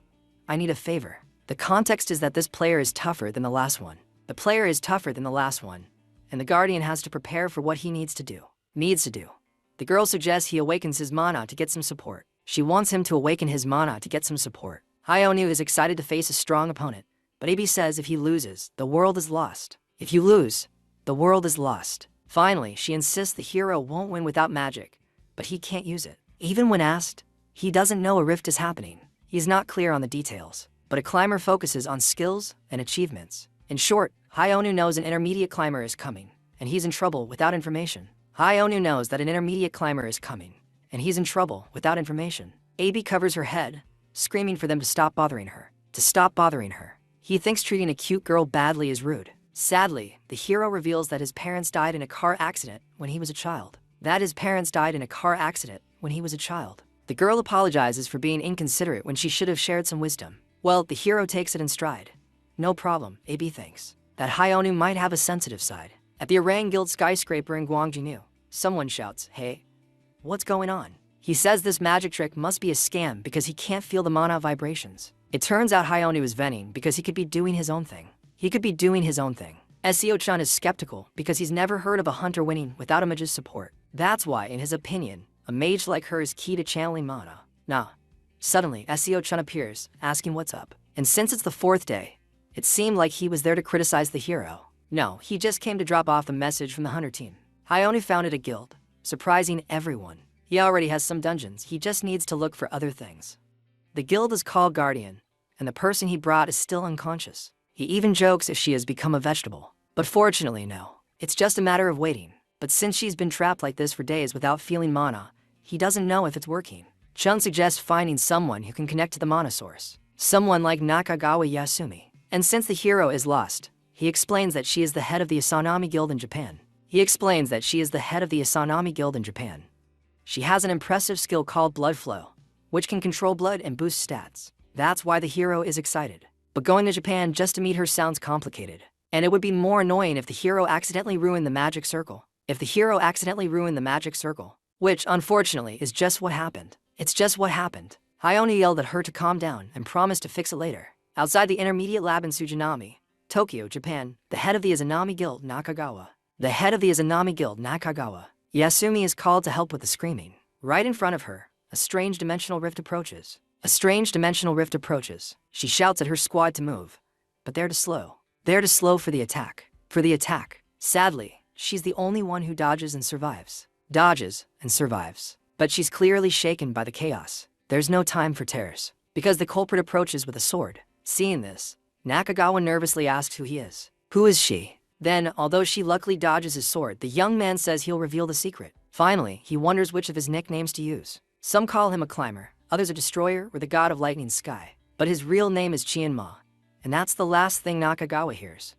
Meanwhile, back in Korea, another urgent message reaches the hero. This time about the climber's arrival in Japan. He ignores Hyonu's bad mood and asks to be taken there. The news gives an idea of the madness happening. And since he hasn't yet mastered magic, Hyonu is somewhat stressed. During the trip, Seo-chan asked why the hero is going to Japan. So he makes up an excuse. But there's a problem. The passport problem. In his rush to beat the climber, Hyonu forgot that he doesn't have one. In the conference room of the Hunter Association's Japan branch, a big shot asks how Nakagawa is still around, given she was declared dead. So she says she was revived thanks to an artifact. The question is if Chianma is really that strong. With the death of an S-rank announced, other hunters hesitate to intervene. Since Nakagawa couldn't beat him, the others would probably fail too. So they need help. And with the local team busy, all they can do is watch the chaos grow. That is, until suddenly on the live broadcast, an unexpected face appears. Our hero is already in action, despite the passport drama. Then, in front of Chianma, he tries to open the status window. But it can't be used on climbers. Hyonu taunts the enemy, saying he looks like an oriental drama star. Chianma, not amused, asks who the hero is. and attacks before hearing that Hyonu is not on high alert. Is on high alert. When the blow lands, the wind is like a wrecking ball, destroying buildings. Destroying buildings. Then, using his increased speed, Hyonu sneaks up behind the guy, landing a punch on his guard. Smiling, Hyonu again asks for the guy's name, and since he dodged the sword, the devil got annoyed. The guy finally says it. Chien-ma keeps up the pressure with another long-range move that almost misses our hero. Hyonu notes the guy is fast, but not so fast that he can't keep up. Not so fast that he can't keep up with him. At first, his movements seem simple, but they are actually a series of simultaneous slashes. Hyonu knows he must stop that sword move because he has the advantage in close combat. Quickly, our hero closes in and hits the guy in the stomach. He wastes no time chasing him down to prevent any gaps. Chien-ma, even when injured, starts to have fun. The injured man starts to have fun. Then, bam, he unleashes an electric aura that is untouchable. Glaring at him, Chien-ma asks who Hyonu is, because compared to the lower floors, he is the strongest. Back in the conference room, Seiyeon is watching everything. He asks if the rift appeared at 2. Nakagawa nods, feeling bad for letting the hero go. When Hyonu got off the plane, he ran off. Seo-chun wonders why he's in such a hurry, but not being a fool, he realizes Hyonu already knew about the event. Back to our hero's fight, he dodges magic attacks from all sides, almost getting hit each time. He asks, "What skill is this?" Chien-ma takes offense, saying it's not just a skill, but warns that he will soon be toasted by his celestial sword. Not without first explaining that he doesn't use those human tricks called skills.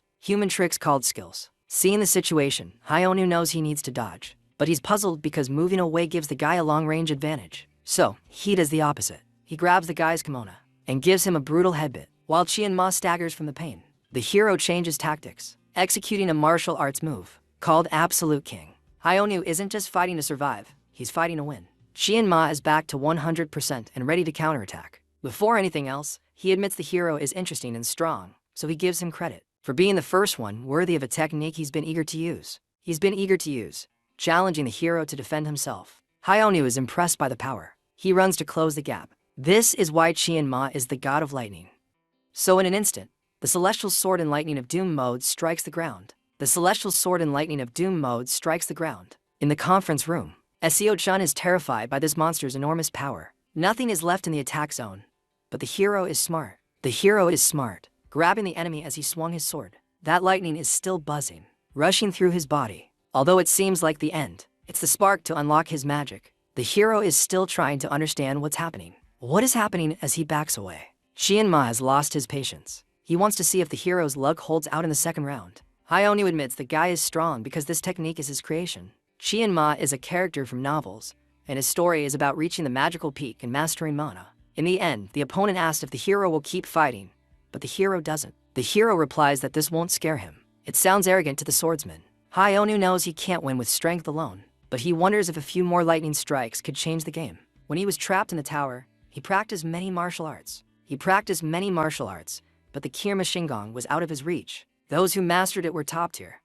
Hyonu had no experience. The techniques he tried from the novels were just imitations, but all that frustration is paying off now, because in just 10 seconds, Chien-ma is going to be gone. Chien-ma has been a better teacher than any other, without fully understanding it. The martial artist launches another attack, but now he's the one who's surprised, because everything is nullified and replicated by the hero perfectly. Then the hero shows off his new skills to the opponent, demonstrating what he learned. Hyonu concentrated all his magical power into an epic point, and then, boom, he made it explode. What was brewing behind him, and what the martial artist was already sweating about, when it was just his own technique. After all the cool attack moves, the hero chose the divine kick of extreme destruction, which, of course, caused massive chaos, even taking down a broadcast drone, sky transmission. And so, after this epic attack, a message appeared. A message congratulating the Guardian for defeating the climber Chien-ma, for beating the climber Chien-ma.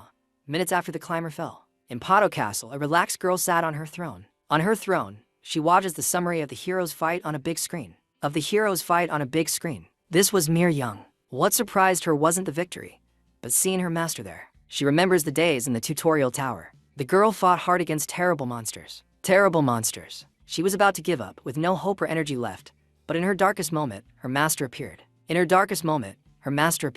He appeared and defeated all those evil beings. He was the one who taught her martial arts and the path to greatness. That was her master, Kim Hyonu. Finally, asking about the last area, she hears there's something to the east in the Weian Guild's dungeon. If they succeeded, all the dungeons in China would belong to the Pato Guild. The girl told her companion he had a month and warned that she would accompany him. Mir Young promised her master to create a worthy place for when he arrived in this world, so she had to hurry, because soon she would see her legendary master. At the airport in Japan, upon arriving in the city, the hero arrives. The hero arrives, everyone shouts to make way. They want to know what he did against the climber, thinking he couldn't use mana. Also, they wanted to know how Hayonu knew there would be a rift in Japan and acted so quickly. Even Sejin, who was quiet, was paying close attention.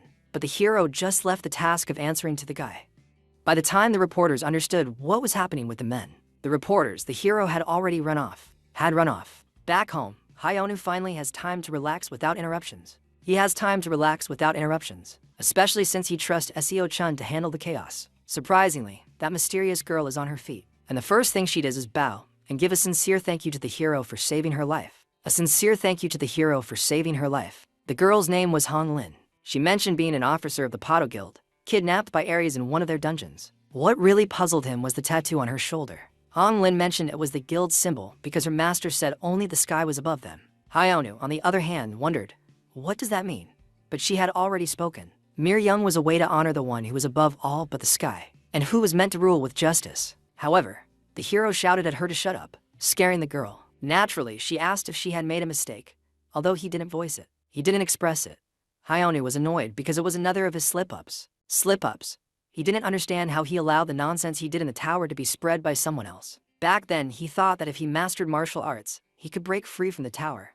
And that's when he became a great artist. When he caught 7th grade syndrome, imitating all the lines and poses from the web novels and anime he had seen. It was a pain that, even after getting over it, someone was spreading his embarrassing past. The only person he could imagine doing that was that one person, who saw him as a master and by chance had a power bond with the girl he accidentally saved.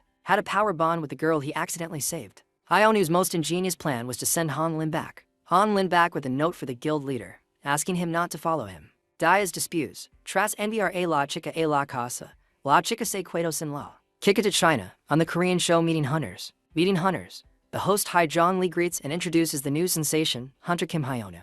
All his friends watching from home were surprised by his grand appearance, because they knew nothing about this. However, Se-hyun had an idea because the hero mentioned he had an announcement. As he said, Hayonu is not a man of many words. He wasn't going to waste time following the show's schedule. He arrives promising not to waste time. Just one thing and drops the bomb that he has not only started a guild but is also looking for new members. Going on TV to recruit members caused resumes to pile up at his door. He made resumes pile up at his door. Hayonu didn't expect it to happen like this. To top it off, Sejin backed out of helping him. So they made a deal to enter their first dungeons. His team, the clan leaders, would recover the heroes. Someone asks why he's starting a guild if it's so much trouble. But he shrugs, saying he's in it for the money. He's already earned some from his adventures, but now with his own dungeons, he's ready to earn more. His friends joke that his obsession with money might come from a difficult childhood. Then, a hunter's resume is torn up in front of him, leaving him stunned. He's the best C-rank hunter, so he asks if the hero even checked it. But he should have kept quiet because the hero gets angry and kicks him out. Since the hero isn't the only one getting angry. This hunter was famous for clearing dungeons, and yet he was rejected. Everyone is talking about what it takes to get in. It wasn't his D-level stats, but his selfish attitude that caused his rejection. The hero realizes this new ability is very useful. A while ago, Abby congratulated him for beating Kiyama and called him to upgrade his skills instead of just leveling up the information. Abe wanted to add a personality check to the person's skill, and Hayonu thought, what's the point? Back then, but now he sees it's gold for resume interviews. With a new candidate in front of him, the hero uses his state power and sees that she's somewhat opportunistic. This makes him have doubts. He has doubts and isn't sure about her, but the others don't know that. The other two candidates, one is all about personal sacrifice, and the other is super friendly. So Hayonu is enthusiastic. He's enthusiastic and decides to give the girl a chance. Approving her with the Good Vibes team. That concludes the day, and he feels lazy. Later, as he leaves, he feels happier. Someone asks what kind of interview ends in just an hour and a half. The hero says it's enough time. Enough time to pick those who won't run off with his stuff at the first chance. Seo-chan understands it's to check attributes. Hayonu wonders why no S-rank showed up. Seo-chan explains that those people are rare. There are only 5,000 in the whole world. He's ranked 163rd, while his team is at 175th and 161st. He's worried the hero doesn't know that the top 200 are famous and always compete for each other's spots. The hero is surprised his friends are so high-ranked. He recently saw a poster of S-rank hunters with names crossed out. Xian tells him those hunters died. They're supposed to be super strong, but many died chasing rare artifacts. They can only improve their stats up to a certain point and leave the tower. With C strength, they can't reach A level. To advance, they need an S item from the labyrinth. He asks if it's a hunter's graveyard. Seijian says many try to steal it, which kicks assassins out of the rankings. Just like the hero saw with the thugs from the Ares Guild. He starts to see some suspicious people playing dirty. One of the first dungeons the Ares Guild gave him was the Desolate Swamp, where he's relaxing. The hero lets his friend retire while he prepares to face the regenerating boss. If he's going to make money, it's time to start using resources. He enters the control room, stumbling upon the team he least wanted to see. They are surprised. They're lost. But he gave them a chance to see him. He asked them to calm down. They remember the beating from last time. Finally, Hyonu asks how to get into the dungeon, and the guy yells that the paperwork isn't ready. Alright, get ready because this is going to be a wild ride. Our hero is walking calmly when, bam, he meets an old friend. This guy smiles as if he had won the lottery, although things are a bit messy. But Hyonu isn't having it. He says, "Hey, Ares sent you again." And the guy replies, "Yes, but I've left that guild life behind." Then he shares some juicy info about the hunters called Pandemonium. If you know these guys, it's like hearing the ice cream truck when you're broke. They're elite mercenaries, S-rank legends. The Avengers, but with more killing, are Jack, Günther, and Jack. Handslinger, Aswa, Bloodwind, and Mind. Master Aslan, and Ani. If they're after you, you're in trouble. Good luck, buddy. Anya asks. She asks, "Have you heard of me? The class MVP?" Our hero says no. Sorry. Doesn't ring a bell, which makes her angrier than a cat in a bath. She brags about having defeated the best hunters. Thanks to her debuffing magic. Then she traps our hero with magic ropes. Hyonu asks if she can draw magic circles, but she tells him to shut up. Big mistake. Why? Because he was thinking about whether he should eliminate them. Suddenly, he's sweating a lot. They all rush him, but it's like watching a toddler try to take down a pro wrestler. Meanwhile, in Jiang, China, at the secret hideout of the Weijia Guild, Qian Li of Qian, also known as Demon Uzra, is knocked out. Mir Young isn't impressed. She says, "Seriously? Is that it? You're all talk. You're arrogant. But our leaders are coming." Mir Young just laughs. Dolly tries one last desperate attack. She dodges it like a ninja. She has a lethal move, Extreme Force of the Sovereign. With a single blow, she sends Li and his team flying like paper planes. Han Lin told her the master didn't want her around. But she wanted him. She believes he expects her to keep her promise. So, she's on a mission to make a worthy place for him. And she's not wasting time. In Guangjinu, at the Orang Guild, Seo Jian's jaw drops. The heroes brought someone to fix a magic circle, and it's none other than Anya. Shui An says, "Isn't she a criminal?" But Hyona reveals another Ares conspiracy. The hero says, "Yes, I defeated Pandemonium. No big deal. That sounds honest." But he says, "My stats are much better than they look. Even if he asked AB, she'd say his power is low." Hyonu asked AB, "What's wrong?" He tells his friend not to worry about Anya. She's just trying to survive. Before falling, she pleaded to help with spells and crafting. Now she's fixing the circle without any fancy equipment. Since Anya is no longer needed, Hyona gives his staff to his friend. Then he embarks on new adventures, asking Sayo-Jan to watch Anya. Later, our hero comes out of a store with a bag full of mysterious items. He looks at an imposing building, ready to give thanks for the loot. Without a care in the world, he walks in calmly until the secretary sees him. They get agitated because they have a complicated history with this hero. The security guards group up, saying it's a restricted area unless you're from the Ares Guild. Meanwhile, our hero just wants to talk to the guild leader, carrying a squeaky hammer as a gift. When obstacles appear, he hits them with a toy hammer. Everyone freaks out because they're being beaten by a toy. He points out the bold maneuver of putting stones in his path, hinting they might get a direct pass to heaven. In the boss's office, a manager reveals the truth about the hero and his toy hammer. Then freaks out. Hyuk-Seonu finally understands. This hero is on another level. Word gets out about this failure. His reputation is ruined. Hyuk-Seonu can't ask for help because they think he's a rookie. He's trying to devise a solution. Then the hero burst in, asking for the boss. Hyuk-Seonu. He's terrified. There's no time to dodge the blow from the hero's toy hammer. As he flies through the air, the hero remembers the talk about revenge. especially since that group, whose name he can't even remember, threaten him. Even if he can't pinpoint the name, he knows it's the Pandemonium Plan. He knows it's the Pandemonium Plan. Then he asks if the hero wants more revenge, and the hero demands 20 billion this time. Another option. Hyuk-seonu agrees. Before anything else, Hyeonu corners him with the hammer. He corners him with the hammer. He warns that he doesn't care how many they send after him. He also suggests the boss call the hospital if he wants his entire team. And that's how the hero leaves. But the guy doesn't learn. Being defeated is a mistake. So it only enrages him more. If Pandemonium can't handle him, he thinks he needs something from another level. But without the support of the Ares office, his only option is to go to China. His only option is to head to China to seek the Dragon Emperor, ranked 5th worldwide. On the 8th layer of the tutorial tower, a village burns and a young man is on the edge. He's on the edge. In front of him, a girl on a monster says the Guardian lost the bet. A girl on a monster says the Guardian lost the bet. As promised, she says she'd take the last city. He shouts that he can still fight, but she doesn't know. She just laughs. Finally, she jumps off the monster, taking the first step. The Guardian charges with his axe, and she takes the second step. But then comes the third step, unleashing a power that turns everything to dust. The fourth step increases the power, and with the fifth step, everything is reduced to pure energy. It flows, and when it fades, nothing remains. When it stops, nothing is left. On the fifth step, it was game over. The procedure is called 10-step extermination. Now she's ready to call her little monsters for more fun. To her little monsters for more fun. On the next layer, we must see the monsters. Back in the real world, finally. News breaks about the hero's chaos at Ares. Security cameras caught him entering, but no one is sure why. They caught him entering, but no one is sure why. There's no statement, but with the change in dungeon rights, it's clear Hyuk-seonu made a mistake. Xian asks if the hero is aware of the latest news. If Ares reports him, it'll be jail time. The hero thinks he was just defending himself.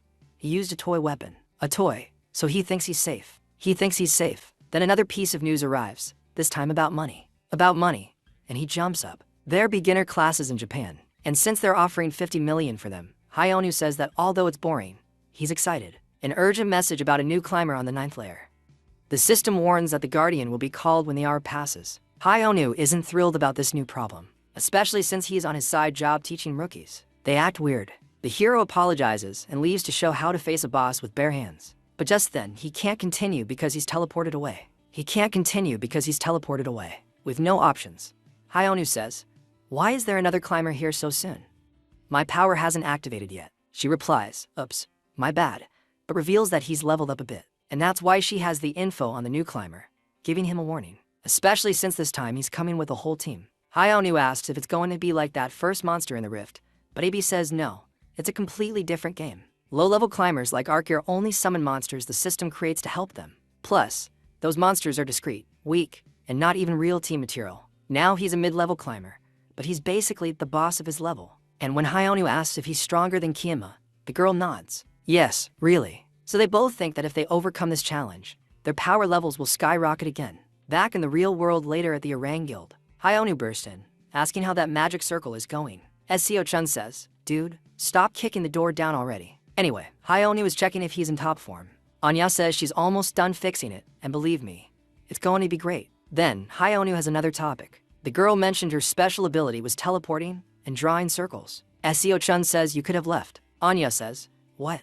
"Well, I need a magic circle for it to work." She promises she wasn't planning to escape, but Hyeonu disconnects from his house. When the system announces that all climbers have reached the 9th layer, when asked where he's teleporting, he indicates Germany. In Leipzig, Eastern Germany, the challenger is already causing chaos with the army. The Shoevisor Guild master says to stop or else, but the demonic girl doesn't. She just laughs, thinking he's full of himself. This makes Shoevisor step up his efforts, boasting about his numbers from the German Hunter Association. In the German Hunters Association, the council believes its S ranks are invincible, at least in theory. The girl understands the guy's confidence and says, "Great, you fight with your team. But be careful, so do I." Corrupted text. The narrators say, "I am the materialization of nightmares. Master of darkness, the queen of the dark, of the creepy, leading the parade of the 100 yokai and goddess of chaos." A giant 100-foot palace appears. A giant 100-foot palace. Its teeth are outside its head, sharp as a dragon's, and it dives back underground, causing destruction on its way back. Back to Hyeonu. He's stressed because the flight is over 11 hours. So he says, "Hurry up with that magic circle." On the phone, Seo-chun is reading the news, shouting about a rift in Germany. But Hyeonu is already aware and has asked for his help, something that has not been done. He already knew from the news. Seo-chun says, "Are you going to stop the rift like last time?" Then he says, "Wait a moment. Why is Hyonu so kind without getting anything in return?" A news story catches his attention. It's an offer.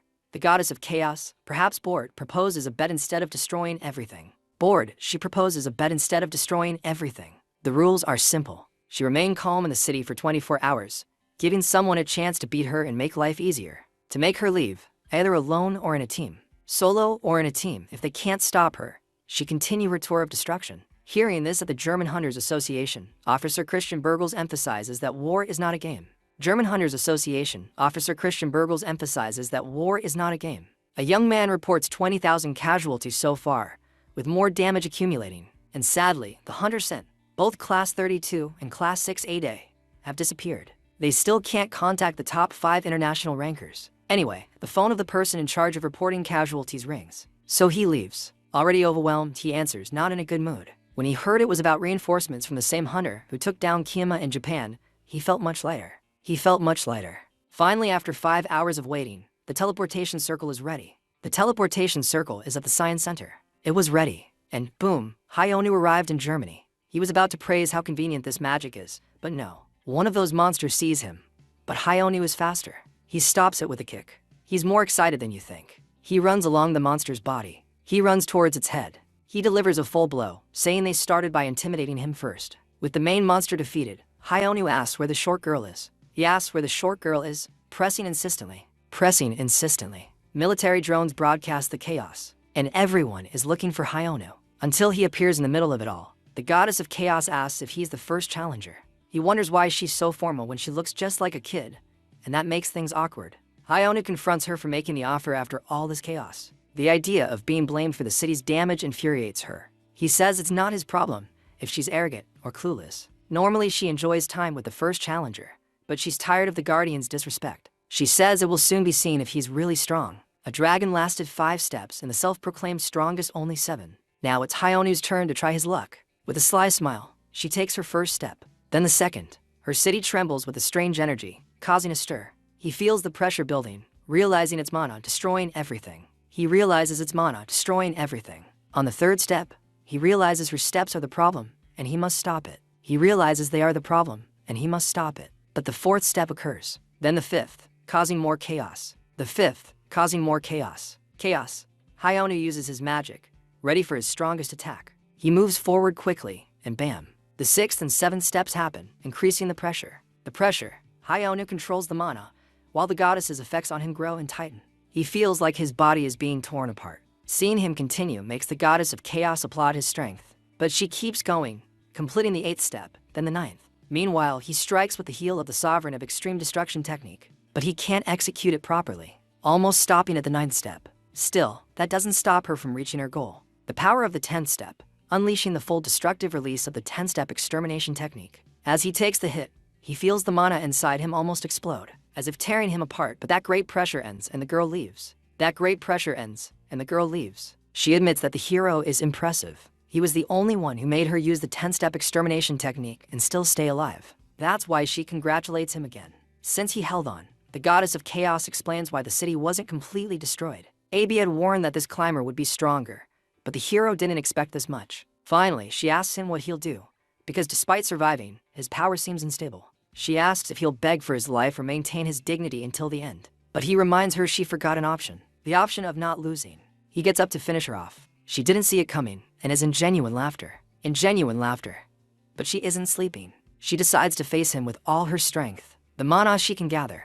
As the leader of the 100 demons fades, Sada tells him to resist her power. Hyonu notices the energy becoming weaker, dense, and feels the pain return. However, not all was a disaster, because suddenly a man named David appears. A window appeared saying that by interrupting the mana expansion, his resistance level received a boost. The hero's resistance was already at S level, which is why he endured all that damage like a champion. By leveling up his resistance, Hyonu thought he could handle the next attack. Plus, some external mana is seeping in, channeling, just like against Kiyama. Now, the hero knows he must come up with something epic. In the tower, he relied on a team of masters from all the pop culture he had consumed. But for him, they were legends. One of the moves was the Destroyer, used by Usura to stop the demon god of myths. Remembering this, the hero releases his power, and begins to mold the mana into magical limbs. Molding the mana into magical limbs. Seeing this, the goddess is totally confused. She had never seen anything like it before. Still, the danger vibes make her want to end this quickly. She takes a step,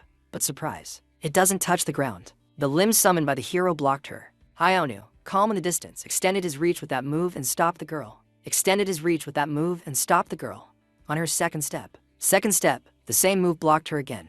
The goddess is furious and kicks him, shouting at the hero for daring to touch her. He remembers that she still has 8 steps left. It's an accumulation technique and doesn't weaken by skipping a step. So she just needs to accumulate them. That is, if the hero wasn't already on top of it. Also, using those arms, the tip on his head begins to create a magical field.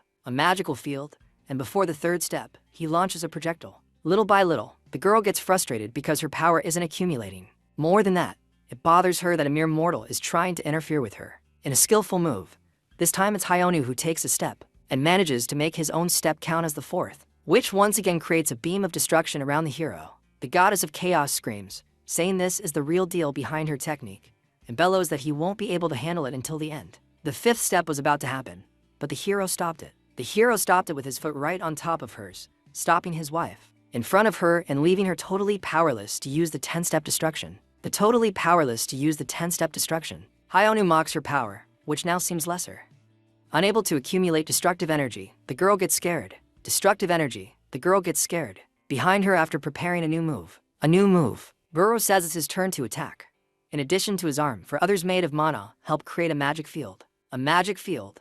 Magical spheres shaped like blooming flowers appear. They appear using Asura's martial art. The hero launches the final attack called Annihilation Fist, aimed at the back, going towards the helpless goddess of chaos. In the end she is hit, and she can't believe it. She can't believe she was defeated so easily. A system notification appears congratulating the hero on his new victory and inviting him without delay. Upon arriving there, AB celebrates with the hero for stopping the mysterious goddess of chaos. The goddess of chaos. Thanks to the battle, it was announced that his authority leveled up from low to low mid. She called him to explain the details about the authority and information he would get with his promotion. Hayonu, on the other hand, found it strange to be called so quickly. So AB tried to explain, saying she was excited. The hero doesn't complain because he thinks it's great to learn things sooner. First, he wants to talk about the room, which is much bigger. She says that every time the guardian defeats a climber and his authority levels up, the space also improves. She says many things changed after obtaining the mid-low authority. First, the power to decorate the system area. Handing him a remote, AB asks him to imagine the room he desires, and then press the button. Then the first change happens, impressing the girl, as it's the first floor of the tutorial tower. Then, the hero chooses a cozier atmosphere, and the girl is impressed again. Abe explains that she only knows how to use the buttons, but she can't actually use them or know those places. Since her creation, she has always been in this small space. Hayonu asks, "Wait, you sleep here too?" Abe calmly says she uses the table for that. Hayonu thinks she likes to play the victim, so he asks her to play the victim. The state and notification skills improved, and there's a new skill called Entry that lets him appear whenever he wants. Pretty cool, right? Hayonu is excited to be able to show up and ask things whenever he wants. But with his new boss-level authority, he checks his status window to see if anything is out of place. Although his stats improved after beating the climber, Hayonu wonders why he's stronger than what's shown. That I'm stronger than what is shown. Fortunately, the girl can reveal some details now. And Hayonu Sanria, the creator of the tower, put a block on the challengers so they don't get too strong. But it's a system issue, she says. Hayonu asks, "Can you be a bit more specific?" And she replies, "Even with the block, the guardian's body keeps leveling up." Hayonu is surprised it's that simple, but what a shame. She can't say how wrong the information is. And about being trapped in the tower, ABS is nothing. Hayonu is furious. Even if that could destroy the world, he continues.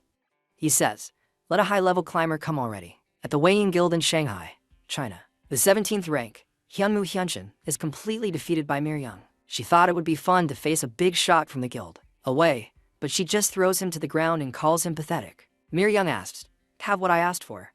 He replies, "Yes." The HD video of the protagonist Rift is ready to watch. Mir Young is excited to see her master, to see Asura's martial art in action. She is delighted to see her master exceed expectations. She asks the guide to update her on the guild's status, including the status of their latest territorial conquest. Only 8% of China is not yet theirs. So, basically they're handling the matter. Mir Young thinks the government of the Republic of Mexico can do nothing. That it's finally time to fulfill her promise. Years ago, before going to church. To leave, Mir Young shouted to her master. When he left the tower, she promised to create a place worthy of him. She gave a suitable site for a legend, and Hyonu smiled charmingly in thanks. Perhaps, Hyonu smiled charmingly in gratitude. It all led Mir Young to this moment, ready for the grand reunion. In Hyonu's city, he checks a reward document from Germany, but it seems more like an invitation to move there. Seo-chun takes the paper to see the details. Besides money and loot from the goddess, there's a full tax exemption and many good things. Better than what Japan offered. About Kiyoma's sword. Say, Eon is keeping it. Seo-chun complains. So Hyonu reminds him about the improved magic circle. However, not everyone got something. Loot aside, the girl asks, why is the hero traveling the world on these epic missions? All his friends are also curious. But Hyonu says, do I need a reason? I love defeating guys who think they're tough with their reputation. Your reputation, nothing. Nobody doubts him. After eating, Hyonu was thinking near the tutorial tower. Near the tutorial tower. The tower appeared on a normal day, with monsters dragging people in, just as it happened to him. He was trapped there for 12 years, climbing from the first floor to over 100 repeatedly. While his tower companions left, he reached the first floor thousands of times. Although he's out now, Hyonu wants to know why. With 3 rifts, his skills are still mediocre. But hey, it's something. His friends notice he's lost in thought and call him home. He laughs to hide his concern. Passion, saying that it isn't. He is, but maybe, just maybe, he's excited. 10 days after the defeat of the goddess of chaos, Hai Yang returns with the legendary hunter Kim Hyen-woo. Hai Yang recalls Jionu's last epic conference, where he revealed surprising truths. Shinu says he was just being honest, and the host finds it funny, so it's not a problem. Hai Yang has his viewers glued to the screen, right? She was very curious about how this guy's special abilities worked, but he just said he got his martial arts from the tower. That's all. This video really put martial arts back in the spotlight, like a ninja comeback. So, Jung thought it would be great to bring in some masters to ask for advice, and the hero agreed to. These elders arrived to promote their blue dragon sword style, but our hero didn't buy it.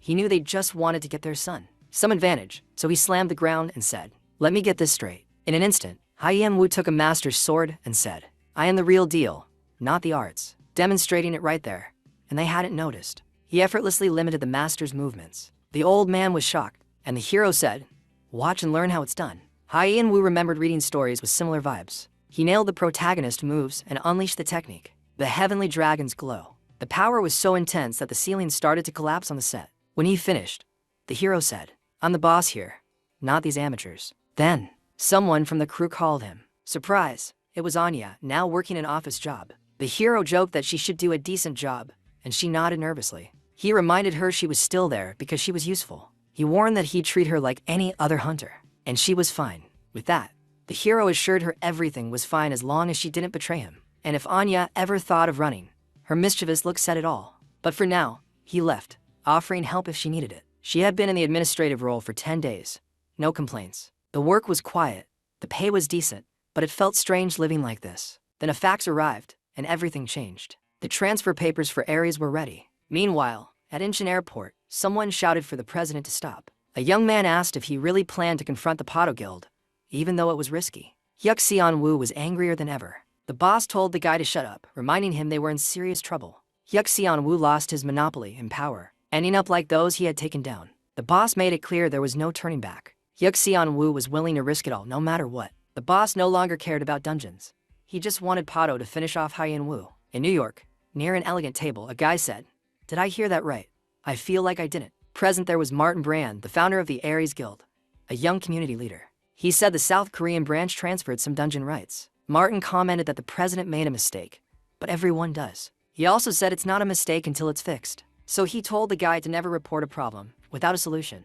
Not fixing it is a failure. And Hyuk Seon-woo is the real problem. Failures are not welcome in Aries. While fixing the boss's mess, Martin said they would get the dungeon back. Finally, regarding the situation, in China, Hyuk Seon-woo was trying to understand why he received an invitation to a personal event. The boss was nervous, thinking inviting an enemy from Aries was a mistake. Then, footsteps paralyzed him with fear. Luckily, an employee greeted him, saying his entry was approved. The young man was led to the entrance by masked people, and fear returned at the door. So this is where the big boss, the Dominator, and the Dragon Emperor relaxes. Or so he thought, until an adorable girl appeared to greet him. While she tried to be polite, Hyuk Seon-woo's mind was reeling, especially with all those masked people staring him down. With just a glance, Myeong got straight to the point, asking who the young man wanted to eliminate. And Hyuk Seon-woo's gut was screaming at him not to say it. But he had come this far. So he blurted out that it's the hunter who defeated the goddess of chaos in Germany. If she succeeds, he'll give her 20% of the Ares branch's dungeons in Korea, plus 80 billion won. The crazy girl accepts, but her attitude shows anger as she stands up, especially because Hyuk-seon-woo had the nerve to ask her to eliminate her master. An explosion of energy is her response to his bold request. Hyuk-seon-woo survives, but he's not feeling 100%. He came to close a deal about the hero's disappearance, but he doesn't understand. Why is she so angry? Then he gets it. She mentioned a master. Hyuk-seon-woo shouts that it's a mistake, but even though she confirms being an apprentice, Miryong tells him that he's mistaken. Miryong explains they met in the tutorial tower. Although he doesn't understand why she thinks she's the hero's student, he hopes it's his ticket to safety. A way out, since Miryong isn't Korean. Hyuk-seon-woo assumes Hye-in-woo could be her master. To summarize, he says there are 158 towers worldwide, each in different locations. And as far as he knows, the Korean tower only summons people from there. Miryong asks if that's all he has, and when he says yes, she asks what about it. She kicks him out without a second thought. He wonders if that was his best chance to stay alive. Miryong admits Hyuk-seon-woo is right about the tower summoning locally, but tough luck for him. She completed the Korean tutorial tower. At the time, she was angry. She was brought to the tower on her father's orders. Hyuk-seon-woo still asks if she's sure Hye-in-woo is the one she saw in the tower. The girl claims that doubting her is denying her existence, since everything about her matches her master's style. Her hair, her hips, the mark on her back. He tries to get her attention. Remembering her favorite topic, he asks her how she and the main guy met, which seems like a solid move. Life. Then she says she'd tell him, but there's a condition. And since Ji-jeon is willing, Miryong shyly asks about the hero's favorites. The guy is a bit taken aback thinking about Hye-in-woo's endless hunger. Hye-in-woo, but ends up saying money. Then Miryong leaves after hearing that, saying she'd be back soon. And even her name for her. There's no greater insult than that, and slams the door, leaving the guy perplexed. In the hero's private chat, Hye-in-woo cuts the small talk and asks the senator to speak plainly. Then, Liam assumed he was a man of the church. Assuming the hero knows Mason, who is also in the association, he reveals he has a friend, who is a man who has given his life to Mason, with the backing of important government figures and high-level hunters. Although he's quiet, he needs an ally. New. So Liam wants the protagonist in the game. On his team, after the big reveal, our hero returns to the hotel. Miryong warns him not to expect a peaceful end, so fast that Ji-jeon is impressed. Changing the subject, the main guy asks who he'll give the things his father brought to. His friend, but he keeps it a secret. Beto, and changes the conversation. He asks about the chat with Liam, but the hero says they didn't ask him to do anything. That answer leaves Ji-jeon curious about the senator. But since the main guy has an S-rank disciple, and almost went alone against a world guild, his disciple figure is a degree of 1000. Simple presence is important because even theft isn't a problem. A rumor of a collaboration would make Mason sweat. About his reward, the protagonist mentions that, especially since he tried to eliminate her master and denied her by rejecting their connection to save himself. He can teleport whenever he wants, although they didn't really agree on it. But hey, at least Liam invited him to the next party for the top 50 hunters in the series. Ares Guild headquarters. Coward says the savages have calmed down just as Mason predicted. He's still curious about the guy's plan because Ares' fall was already decided. Besides, the story that he was just doing Martin a favor wasn't convincing. Coward knew he had made a mistake, so he had to protect what was left. He apologized for being distracted, saying he had things to sort out. Instead of getting angry, Mason. Meanwhile, in Abby's dimensional room, the hero shows her the television, gave the guy a gift, a tab, a small mysterious black ball that remains an enigma. And with that, Mason promises that if Coward helps him, he'll tell him the secret to controlling the guild members. Meanwhile, across Washington, in a hospital, the Knight of Washington, the S-rank tank class hunter, Trackrock, is having a hard time. He's badly injured, but he gets up. He jumps when he realizes he's not alone. It turns out Mason decided to stop by for a visit. Mason gets straight to the point, warning him about the hero, but that doesn't reassure him.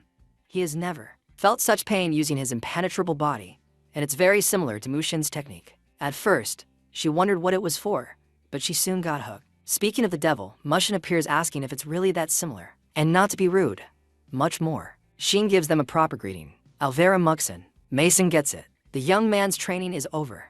With his team ready, it's time to act. Let's think 2 weeks. The banquet for the top 50 hunters is underway. Liam thinks the leader isn't going to show up. Hey, Eden, fourth among S-rank hunters, tells the senator to calm down. Abby even asks the hero to make a PlayStation she saw on TV. Riley mentions that people confirm attendance by mail or notes. However, the winners persuade the heroes of the opposite. But time is harder. Time ran out. The congressman can no longer wait. I enter. All the important personalities are filled with excitement. There are many high-ranking people present. forming alliances and connections. Liam comments on the reconstruction of the site thanks to the mages, but it hasn't been seen. But Eden pushes the senator aside, alerting those who haven't left about suspicious arrivals, among them the police. Mushin, the highest-ranking hunter. She wants to try it, but she's just a... Riley doesn't understand why he's here. He's been absent for years. Liam is nervous. He feels trouble coming. Someone approaches Mushin and asks him if all the hunters are here. Hearing yes, he doesn't hesitate at all in making a guest's head disappear. Mushin's is ruthless, and the people who have been killed by the Trump administration. Liam's concerns were correct. Later, at the Orang Guild, the mage asks why the hero doesn't do it. Meanwhile, the mage moves Guardian's assistance system, so she can't do things on her own. Haiyan Wu sets up a teleportation circle, forgetting he's in his guild. It's a problem, as he must limit who enters. Anya is not excited about the idea of moving. She would have to start over. But Seo Zheng is not affected by Anya's hard work, leaving her discouraged. Although the hero tries to calm her, she has worked on it after hours, needing 2 weeks to do it. To finish, but he intervenes, easing her burden and making things better. Finally, Seo Zheng asks why Haiyan Wu accepted Liam's offer. After thinking about it, the hero logically says it's for easy access to teleportation. Seo Zheng doubts he just wants to travel, but he sticks to his story. Deep down, he's anxious to go, fearing something bad will happen. Just before entering the magic circle, someone bangs on the guild door, asking for help. It reminds them of the person the protagonist captured before. Seo Zheng runs towards the noise, but upon seeing the guy, she slams the door shut. Not everyone can handle seeing someone like that without getting scared. Finally, the hero opens it again, finding the guy in a pitiful state. The hero decides to indulge her a little. Desperate to see the light, he's ready to tell everything he knows. Even Haiyan Wu is surprised. He had only locked him up for a month, but it's a great opportunity. At the hunter's banquet, chaos erupts. The important guests flee as the villains take down whoever they can. Liam risked everything to guide as many colleagues as he can, but he's worried. More worried that 50 of the top 3 rank hunters were eliminated in less than 5 minutes. Rock is already after him, ready. She hugs him tightly, very grateful for trying new things. To claim another victim. The death blow was certain if Eden wasn't there, and ready to stop that maniac. Unfortunately, Riley is trapped in a fight with another ranker. Ranked, she fights, yelling at the boss to flee as he moves. Eden is also overwhelmed by the evil tank. In the end, Liam kneels, desperate, shouting, and why they do this madness. Mushin says it's a necessary step for global distribution, but it only raises more questions, which makes the hero feel like he's taking care of a daughter. Finally, better late than never, Haiyan Wu appears at the event with Miryong, and with a beastly hunter like him on the scene. Mushin changes his game plan. Upon arriving, our hero asks why the place is a mess again. Naturally, he turns to Liam, the one in charge, for answers. But there's no time for chat because Mushin intervenes asking if he was the one who took down Rock. He's like, who is this guy? So the man introduces himself. Since her master has no idea, Miryong spills the information. He's the best in the world rankings. Mushin says, perfect Haiyan Wu, it's time for you to be defeated. Changing the subject, Abby says she needs to share something with her family. And he's not shy about saying he's not shy, that he must eliminate him to climb the tower. Before our hero can process it, he gets hit by a dark energy blast. He blocks it. Hearing about the tower, he thinks he might be facing a climber using his skills. He checks Mushin's stats, and they're all off the charts at S level. But Mushin is calm. I'm not a climber yet, but I'm going to be. He needs to level up to reach the top. It might be a trick, but it's her secret. That's why he disappears and reappears to, instead of being a human. Face our hero. The punch is faster than a TikTok trend. So fast that our hero backs away to dodge it. But he doesn't give up.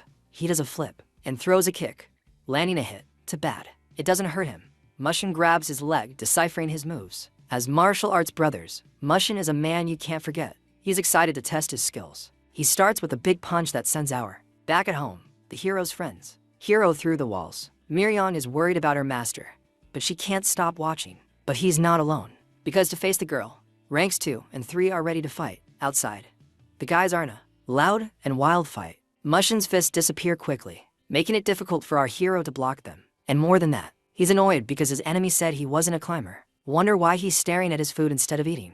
But this pressure feels the same. Finally, Haiyan Wu isn't underestimating him. He attacks with his magic powers as his secret weapon. From the beginning, Mushin notices something is up and is a bit worried because the mana around him is growing.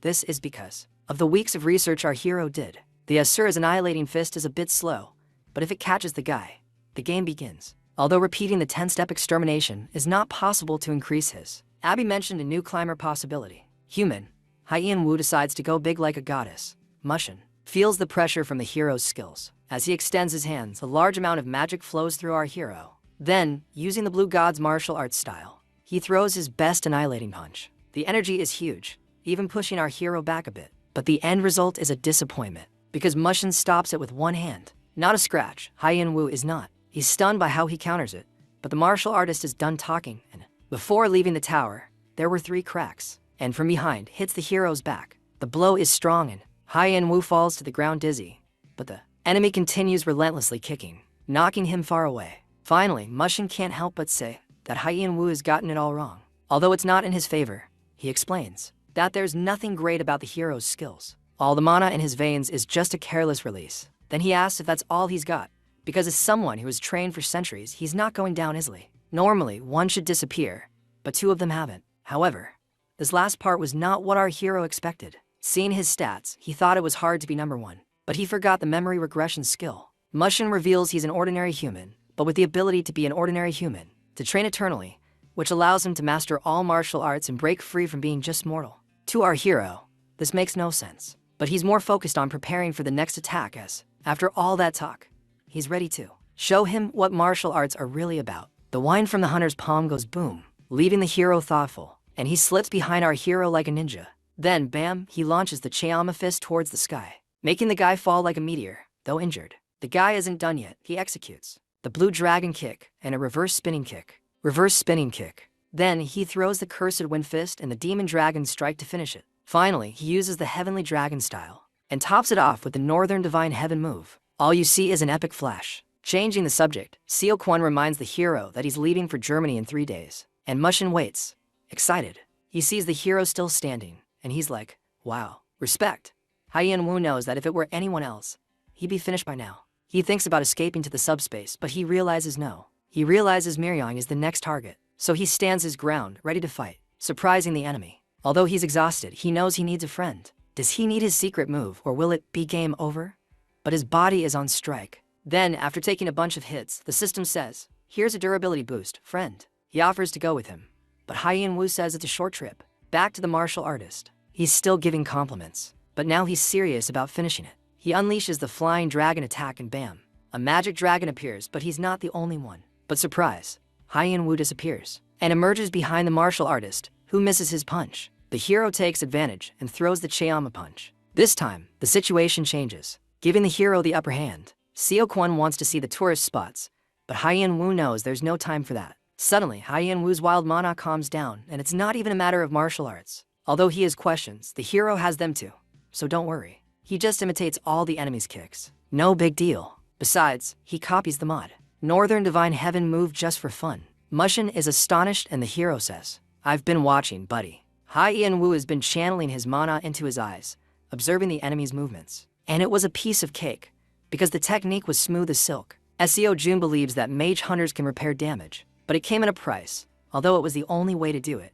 Even with something that wasn't the price. Some damage, the martial artist can't believe his moves were stolen. There's a big difference between watching and doing. But with all the hero's epic experiences, and with the hero's life, with his enormous mana and wide ki channels, he managed to make the animals sit in the water. Impossible, so now he's ready to show what he's learned in action. Back at the hunter's party, the place is a mess, and Liam is not only hurt, but also very stressed. Quickly, they can create magic circles, fixing the city at turbo speed. With the other hunters out of commission, he believes Miryong can't handle the big leagues. Rock is being a jerk, mocking her for being small, and she tells him to get lost. But Rock is too full of himself to even think about leaving. Although she wants to see her master fight, she thinks eliminating her master is a mistake. The tank could help Hyen-woo. In an instant, the tank was peeled from the area. The first blow falls on the second strongest hunter. Who is the second strongest hunter? He ends up with his head against the ground. Rock is scared because he didn't even see her move. 10 times faster. Purse, Miryong, tells him he was never safe, because even before angering her, he had already accumulated too many sins, and that he has to fall hard. Back to the hero's showdown with the S-rank best. They're exchanging blows in the air as if it were a video game. The explosions are tearing the house apart.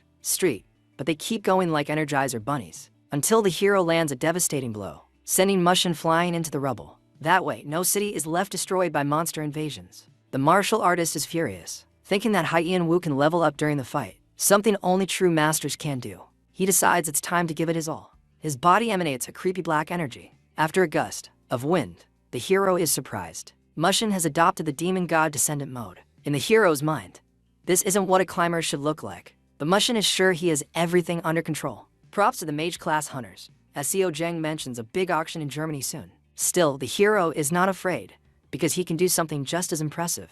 Being an expert in martial arts, he has helped me improve my life himself, but remembering Kiam's ability, Haiyan Wu can't copy that one. But now that he understands the whole martial arts vibe, he can make a total copy and being a pro. Mushin knows this move very well. It's the original ability of the Thunder God. Now, at the Ruin Association party, Miryang teaches Rock a lesson. He starts thrashing like a fish out of water. For someone always seen as strong, being defeated twice was a huge mental block. But Miryang didn't care about his bruised ego. The International Hunter Association, after knocking him unconscious, she says it's not about skills, but about martial arts.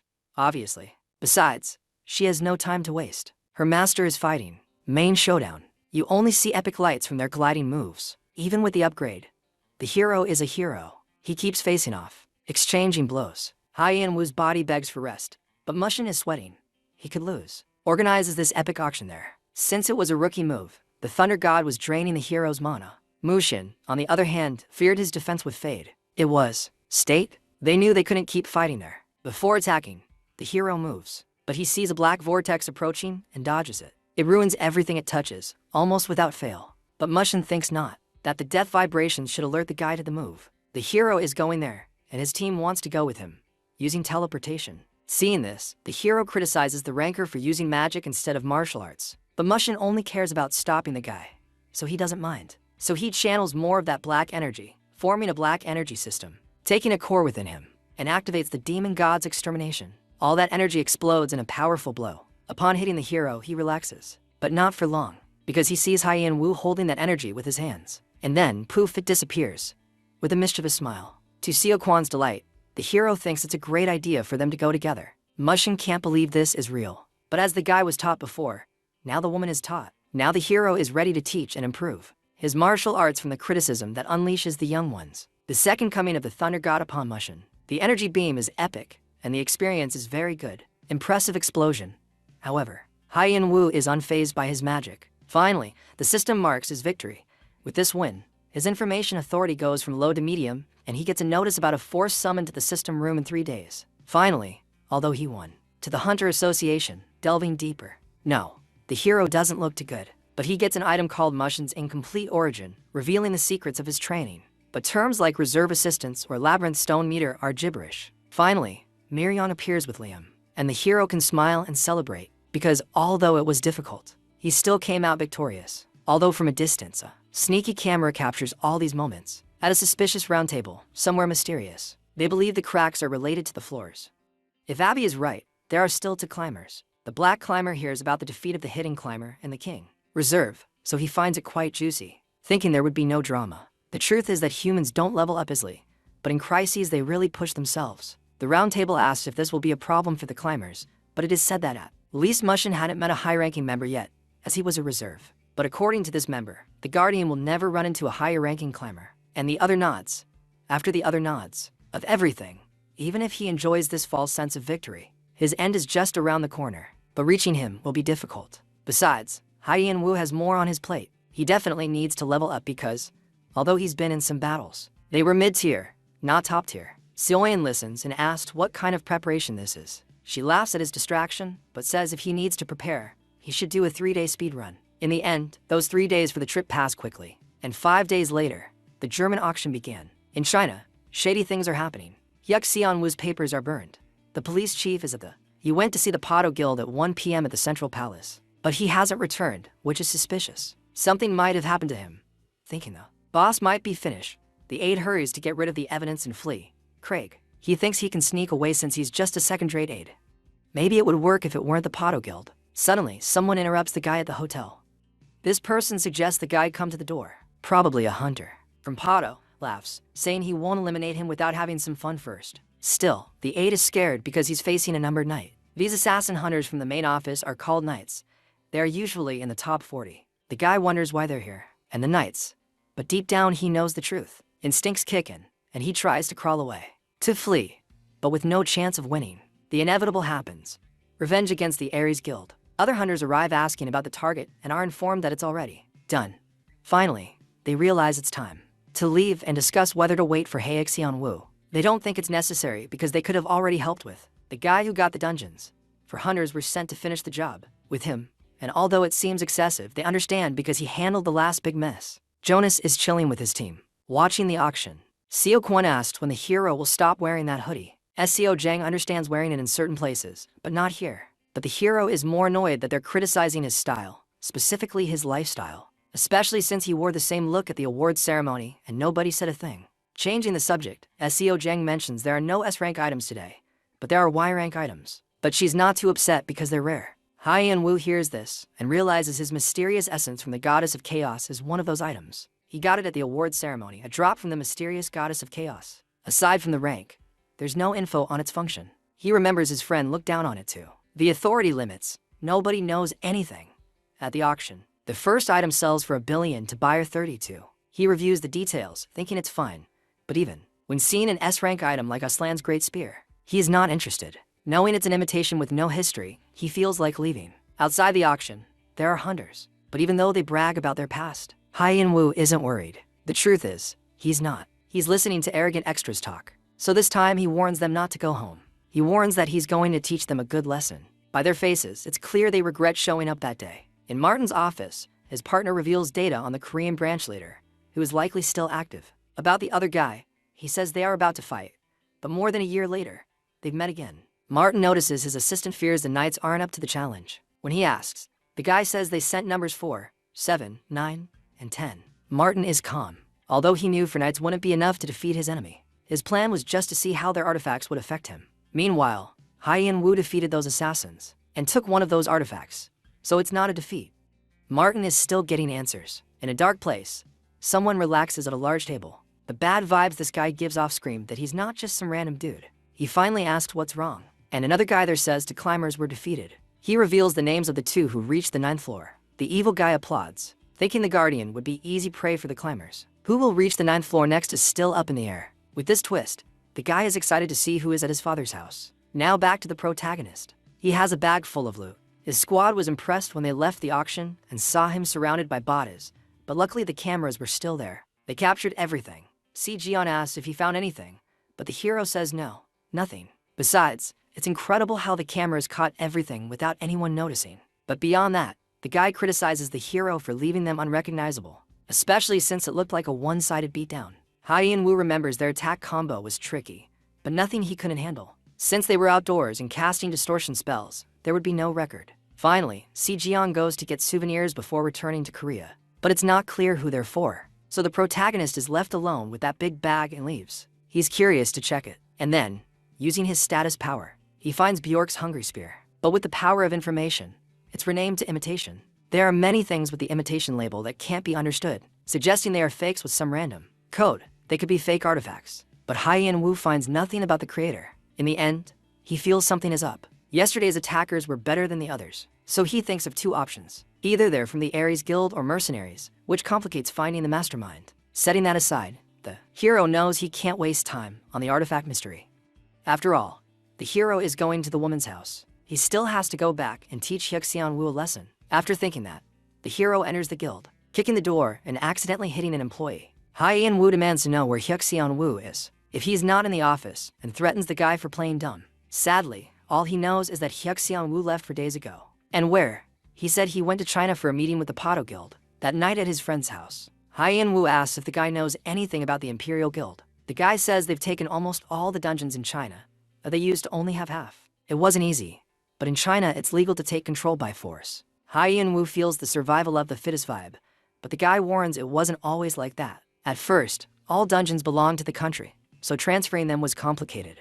Complicated until about 3 or 4 years ago things changed. It's said that whoever changed the laws now leads the Pato Guild, and the timing was perfect for them to step in. After hearing this, the hero tries to remember if he ever talked about the outside world with his disciple. In one of their first encounters, Miriam asked if he knew who he was talking to, but he didn't. He just told her to shut up, and she said no. He ordered her to be his disciple. Miriam was used to following the crowd to survive. But then, fate threw her into danger with this mysterious masked guy. And though Wu seemed a bit harsh, He made it very clear that as his best student, he would never let her fall. But, surprise, he sent her back because he had already taught her everything. Miryong didn't want to leave, but Hyen Woo showed her she was no longer the shy, weak girl from before. So, she wouldn't let anyone control her anymore. His final words were to never forget the truth, forget his lessons, and remember, nothing is impossible. Nothing is above her, except him and the sky. These were some of the epic lines he dropped, but he was so into his speech that he missed her response. It would have been great if he could remember it now. Then, Si Jian reveals the gossip about the Pado Guild being this epic empire, without much information beyond rumors. The hero is calm and ready to go. Next stop, China. More specifically, the Pado Guild. At the Imperial Guild Palace in China, the night is a time for the squad leader to relax. Squad, but even after 4 years, everything is still clear in her mind. The tower was a drastic change, showing her there are things money can't buy. She realized her weakness, but when she almost broke down, she found her master. For someone raised like a puppet, spending only as politics dictated, Hyen Woo showed her a different kind of love. Unlike her father, who didn't see her as a daughter, her master taught her to be strong. Hyen Woo definitely saved her from a grim fate. With more victories, no one in China will stand against the Pado Guild. And when that happens, Miryong is going to track down her master.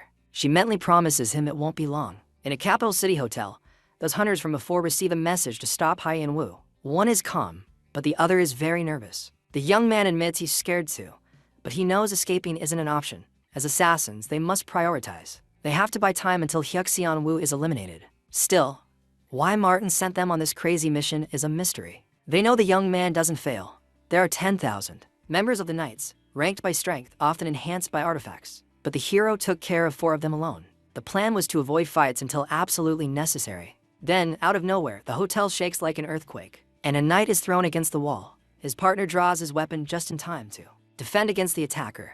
Members of the Pado Guild are there to see if they are behind the death of Wu Chenmyung. The knight screams, asking who it is, but blades fly and his head hits the floor, killed before he can react. The masked man tells the assassin not to hold a grudge for eliminating his subordinate. His master wanted them gone and for him to take their remains. The next day, at the Beta training center of the Orang Guild, the mage asks why the hero is going if he complains so much. All he says is that he has to clear up a misunderstanding. For Hyen Woo, who lost his parents young, survival was the focus, not this drama. But everything changed when he faced the chaos of the tower. Acting strangely, he was fine, but he didn't expect a disciple to reveal their past. The hero wants to take down Hyuk Woo and come back soon. The girl asks about his trip, considering they are making the journey. A big deal. It's illegal immigration, but the hero insists he isn't a passenger. Desire.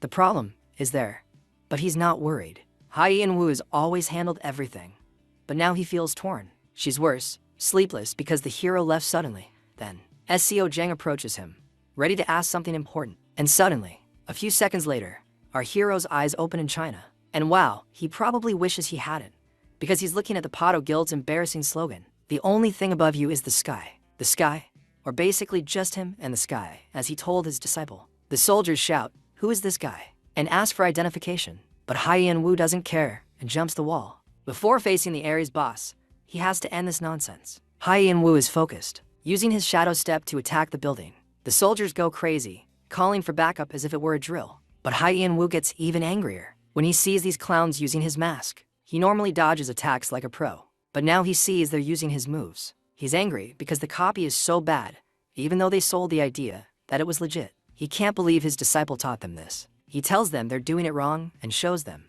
how with epic moves. He moves quickly, showing them the Demon King's strike, sending them flying, but not killing anyone. No fatalities, however. It catches the attention of someone unexpected. Miryong appears, and Hyen Woo instantly knows it's her from her vibe. And yes, he also recognizes her by the soft look she gives him. Anyway, Miryong is very excited, asking if he is her master. With no other choice, he says yes. Yes, it's been a while. Years, Miryong did everything to create a place for her master, from founding a guild to changing laws and more. But all the praise she received didn't matter because it was all for him, for her master.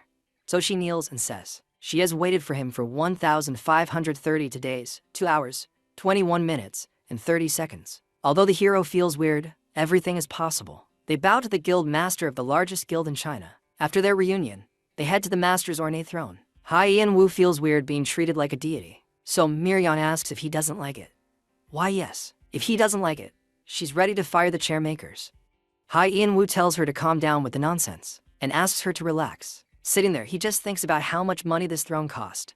And, honestly, he doesn't even know why he's there. Hyen Woo doesn't usually follow the crowd, but the pressure from his disciple was too much. The backstory is that he saved his disciple in the tower and taught her martial arts like in the stories. But the lessons were just to maintain his image, so he didn't look for her. Afterwards, he tests her by calling and dismissing her, and she obeys both times. He doesn't know how to handle someone who respects him so much after all that. But he remembers it's not a problem. He remembers he's here to end this farce. Since he hasn't seen it yet, he uses his status, authority, and her trait of being super loyal really stands out to him. So he has a few things to say. First, he asked about a certain Hyuk Woo who should be nearby. Fortunately, he finds him, and he's not as bad as he expected. Having done his part, he congratulates the girl for it. Finally, Hyen Woo wakes the guy up with a kick, and he falls over. He's completely shocked to see him. Despite the confusion, Hyuk Woo begs them to save him from this wild disciple, which is what is called getting him into more trouble if the master wasn't present. The hero says he'll let the guy live if he spills information, but only if he talks, starting with what he knows about the events in Germany. A bunker near New York, 3 horses from a plane. The companions are worried about another job. Meanwhile, Martin says, if you pull this off, you'll get an SSD, ranked artifact at the main office of the Goryeo Guild in South Korea. They are pressured to know when the next labyrinth adventure will be. They're still undecided, trying to decide, since the last artifact they got was impressive. SCO Jun, however, says what's the rush, since Jian hasn't even sold his loot yet. But the guy is very serious, thinking he needs to improve his skills soon. Although he was the first to leave the tower, his team has been shrinking because his skills aren't improving. Seo Kwon says maybe it's because they're too busy with their own guilds. But everyone remembers the huge gap between them and the protagonist. Meanwhile, at the Pato Guild, it's clear that all orders came from the Ares Guild Master. 2 of those cunning knights are still standing and spill the beans. So Hyuk Woo begs again, and the hero says, I'll keep my word. Underground, there's a D-rank dungeon called the Rat's Labyrinth. It's a party of human-devouring rats, but they only harm you if you have C-rank resistance. That's why the wild disciple says if they don't escape, they'll suffer eternally. Since the hero isn't a complete idiot, he decides to give Hyuk Woo 30 days in this rat trap, and obviously the former branch head has nothing to say about it. When the young man is knocked out, a ring falls from his finger. It's the Saint Usurian ring with rank strength enhancement, but it's a fake artifact. Since the orders came from the boss, Hyen Woo is ready to make him pay. Without wasting time, he says he'll move on, which the girl interprets as him leaving her. Finally, the hero promises to return, because he's in a hurry. First, he must face the Ares Guild. So he leaves, leaving her alone, and she goes. She tells her team to pay attention. She orders all Ares Guild members in the area to be eliminated. In Abby's room, although she's not 100% sure, she calls the ring a fake artifact. She explains that artifacts are created with materials from other floors and after examination, are taken to labyrinths and linked to stories or legends to gain power. In this case, the hero wonders what happens to the other floors when their things are taken. Although she can't say much, she's seen floors turn into a great power. Abby says they disappear because climbers must destroy the floor to climb the tower. Back to the ring. Abby thinks it's a top-notch forgery, which she says is a mistake. It makes more sense to her if a climber made it. Before, Abby said there could be 2 climbers on this floor. Anyway, it's a bit difficult. He says the girl must clean the place well. Even the girl likes to clean. There were crumbs on the sofa, so, using that control, the hero makes the console disappear and warns that he'll keep it until he returns. Obviously, Abby, now hooked, screams she'd do anything to get it back, which the hero seems to like. Abby gets so stressed she cries. Later that night, at the Pato Imperial Guild in China, one of those numbered knights sneaks in and jumps from a tree into a small open space on the roof where he manages to get in. He knows the risk because of his captured comrades, but the rewards are tempting. However, he didn't expect Miryang, who was already waiting for a rat to appear. Super relaxed, the girl asks if the guy is also from the Ares Guild, which makes the knight back away as he hadn't felt her there. Then she asks him to stay still so she can vent. A little before she catches him, a scream in the night is the only thing heard. Something the hero didn't expect was for all of Hyuk Woo's data to be erased. But at the place where he was supposed to meet his friend, he finds the knights already waiting. For a moment, the hero thinks of Jian, but he remembers he went home. A knight assures the guy he doesn't need to worry about his friends. However, the truth is that Hyen Woo already plans to visit the knights. Suddenly, the guy is thrown from the building, and the 2 assassins launch after him, as if it were an extreme skydiving challenge. Rank X, 8th in line, Blaze Frost is ready with a spear, and he throws it. But our hero says no, catches it effortlessly, and says no. I know he's going to return it, but poof. It disappears and comes back like a boomerang towards the future, to him. Without thinking, he hits him hard from behind. They say this is the best way to keep people from vanishing. The sonic spear that always returns to its owner like a boomerang, after the night. Nothing. A bunch of papers start spinning around him, forming a paper fortress. And guess who's behind this? The knight's main mage, ascetic. Besides paper tricks, he has magic weapons up his sleeve. All praise to Blaze Frost for still smiling, hero. But Hyen Wu just criticizes, so Blaze Frost lunges, hoping to make him eat his words. The hero says, wow, you're faster, but still faster. Still not fast enough to catch him. After one hit, some magic projectiles hit the ground, and boom, smoke everywhere. Yes, taking advantage of the smoke, Blaze Frost sneaks up on the city of Los Angeles. But Hero has ninja reflexes and blocks him. The mage says, let's blow things up, and helps his friend with a blast. Hyen Wu thinks he needs to use a special move, even if it's not perfect. Suddenly, he has disappeared. Then, bam, he's behind the stronger guy. They are suspicious, and he says this move is called conversion distortion. It's a footwork trick, but ascetic, as if it were a footwork trick, as if he were ready for this. Hero feels the pressure for not having his mana game perfect. Blaze Frost strikes back with a surprise attack, and another blow from the front. The mage throws mana spears to slow him down, while the lancer has a combo going. Conversion distortion is still a work in progress and takes time. But suddenly, the hero is calm as if setting a trap. Blaze Frost thinks he can beat him if he attacks first. His next move makes him believe he has won through the fog. But surprise, that's how they catch him. Blaze Frost should have known. The hero's durability is S rank level, so his attack wasn't a knockout and now a wild ride awaits him. Hero says, have you ever been on a roller coaster? Because you're about to. During the night, that house was destroyed. When Sijian returned, he said, where do I even start with this mess? All he wanted to know was when he could clean it all up. A wall is heard and he says, wow, this place is a mess. But she jokes, at least now it's all fixed. Luckily, the Hunter Associations covered the damages and no one was hurt. But the guy says, look at this viral video on my phone. It's the video where the hero grabs Blaze Frost by the hair and drags him to the top of the building. Then he throws him like a meteor. Even Jose Alien is shocked. But hey, the crowd loves it. But just like before, the hero dodged the reporters. Now his phone is flooded with messages. He simply changed his number and says, dude, be more responsible. A gift as an apology and says he'll use the magic circle again. As he leaves, the guy checks it. He sees it's in SST rank artifact and shouts, we're in the money. Let's go. At SEO Zheng's guild, the heroes were catching up on the news about Martin Brand and revealed the truth after confronting a man who called himself Satan.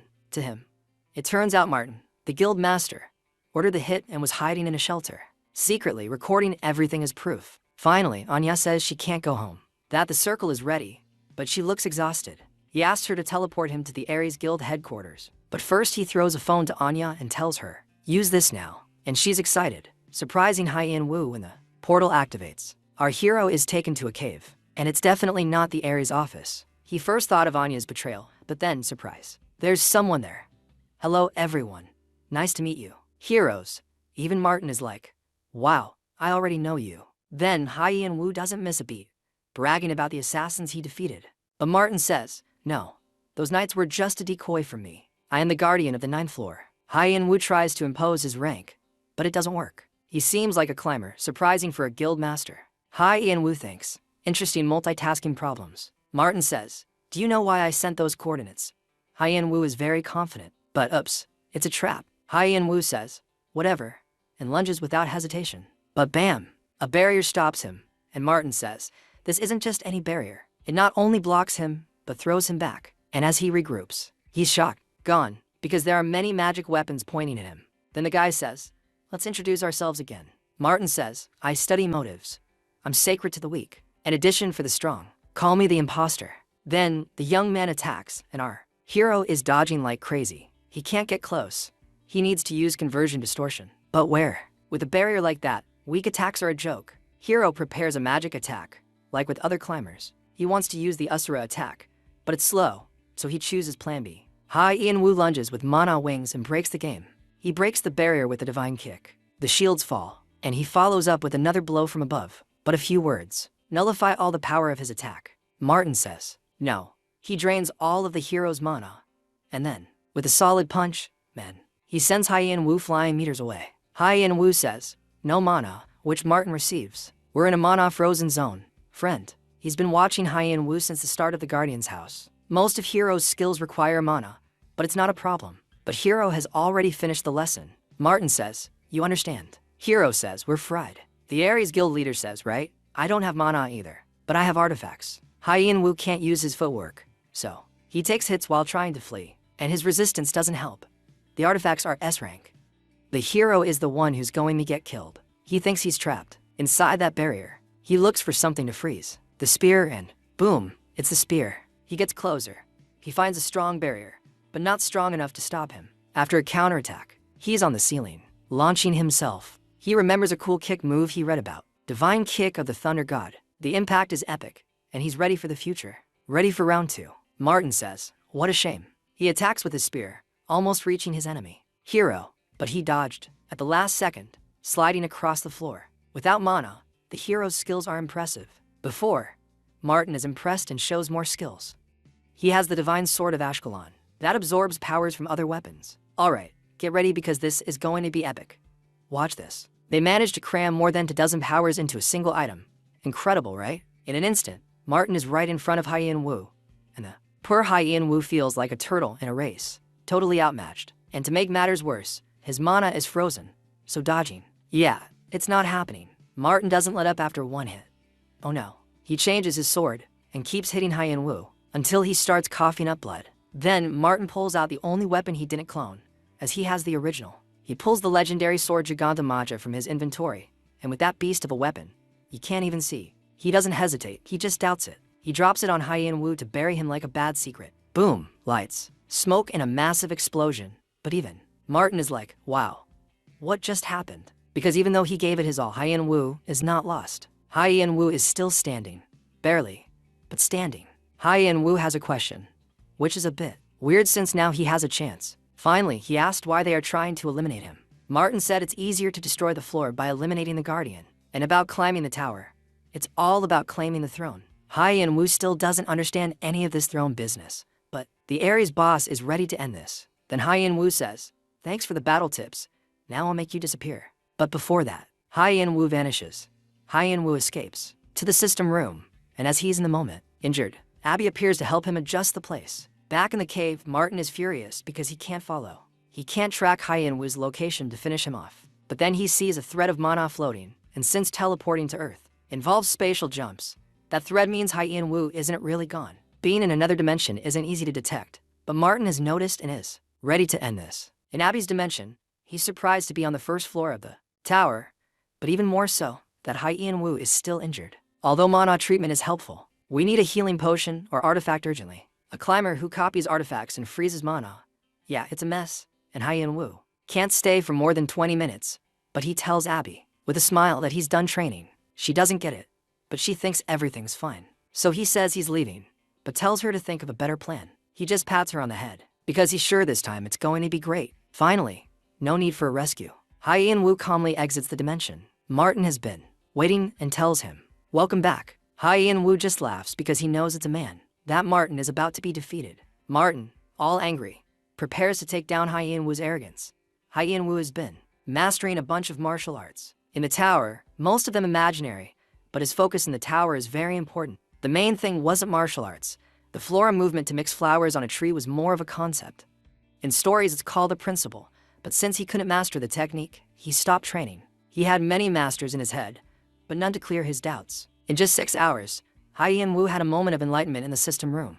Those hours following advice from books, and fighting climbers with opposing styles, all of that now gave the man great power. A way to master the principle of the flora movement. Martin's face changes when he sees that his attacks are bouncing off Hien Wu, who shouldn't be the one using mana, but he remains calm. There are no visible changes in him, and aside from his injuries, the guy has no artifacts. But something happened in those 6 hours. Martin was just going to play a little before eliminating the hero. He gets it. He can't waste time and must finish him off ASAP. Seeing that Hien Wu plans to block with one hand, Martin's confidence returns, but then poof, the hero's hands vanish, and suddenly, the hero vanishes. Suddenly, part of Martin's armor explodes. Hien Wu follows up with elegant moves, and with a tap on Martin's belly, he sends him flying with the Supreme Leader's Mega Punch. Then he lunges and hits Martin from above, from top to bottom, crashing him into the ground. From his ideal position, Hien Wu tries to hit him again, but Martin dodges, so he has to back off. Getting up again, Martin warns the hero that he's in serious trouble. His face is very serious, and he likes it. The atmosphere around him exudes danger.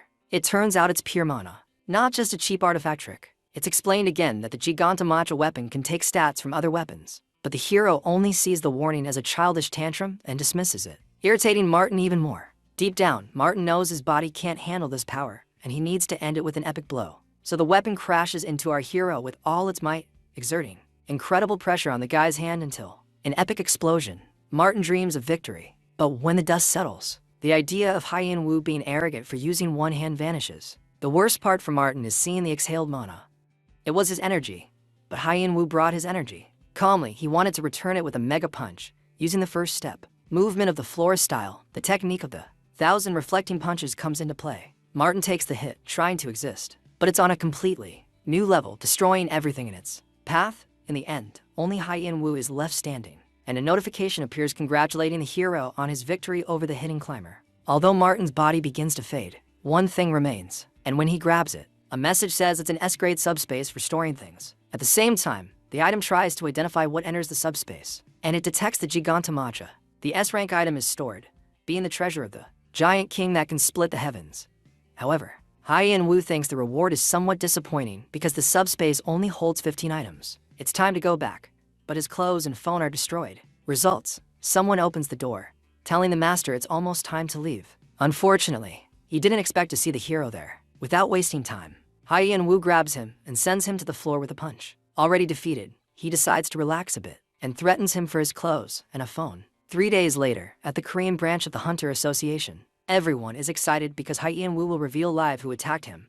Naturally, Hyen-woo isn't gone. When he appears, everyone has their cameras ready, and as expected, the hero says he'll leave right after talking. Everyone knew some guys tried to eliminate his friend at his house, and conveniently, the hero not only found out who was behind it, but he also recorded it. On the audio, the knights themselves reveal that Martin ordered the attack, and although it sounds fake, he has much more proof besides this. He says he expects a formal explanation from the Aries Guild about what they mean. Days later, in the Gangdong district, many reporters invade the hero's house to ask questions. But inside, you're super proud, worried because he revealed they were in a tower, and that Earth is the 9th floor. Seo-kwon can't process it, and neither can Seo-jang. The hero, however, doesn't think it's a big deal, but he notices his friend's concern. Deep down, he knew this would happen. At first, he was surprised too.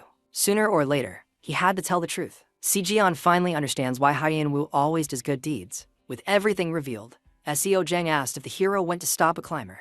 This time, he shakes his head, saying he went to ruin the Aries Guild. Since it's still standing, he reveals Martin's secret to everyone. In the end, the hero's friends are so loud that he can't stand to stay in the room any longer. Although Seo-jeon is skeptical, Hyen-woo insists he's not an idiot, that he's 100% healed. When the hero goes out, a crowd of journalists greets him.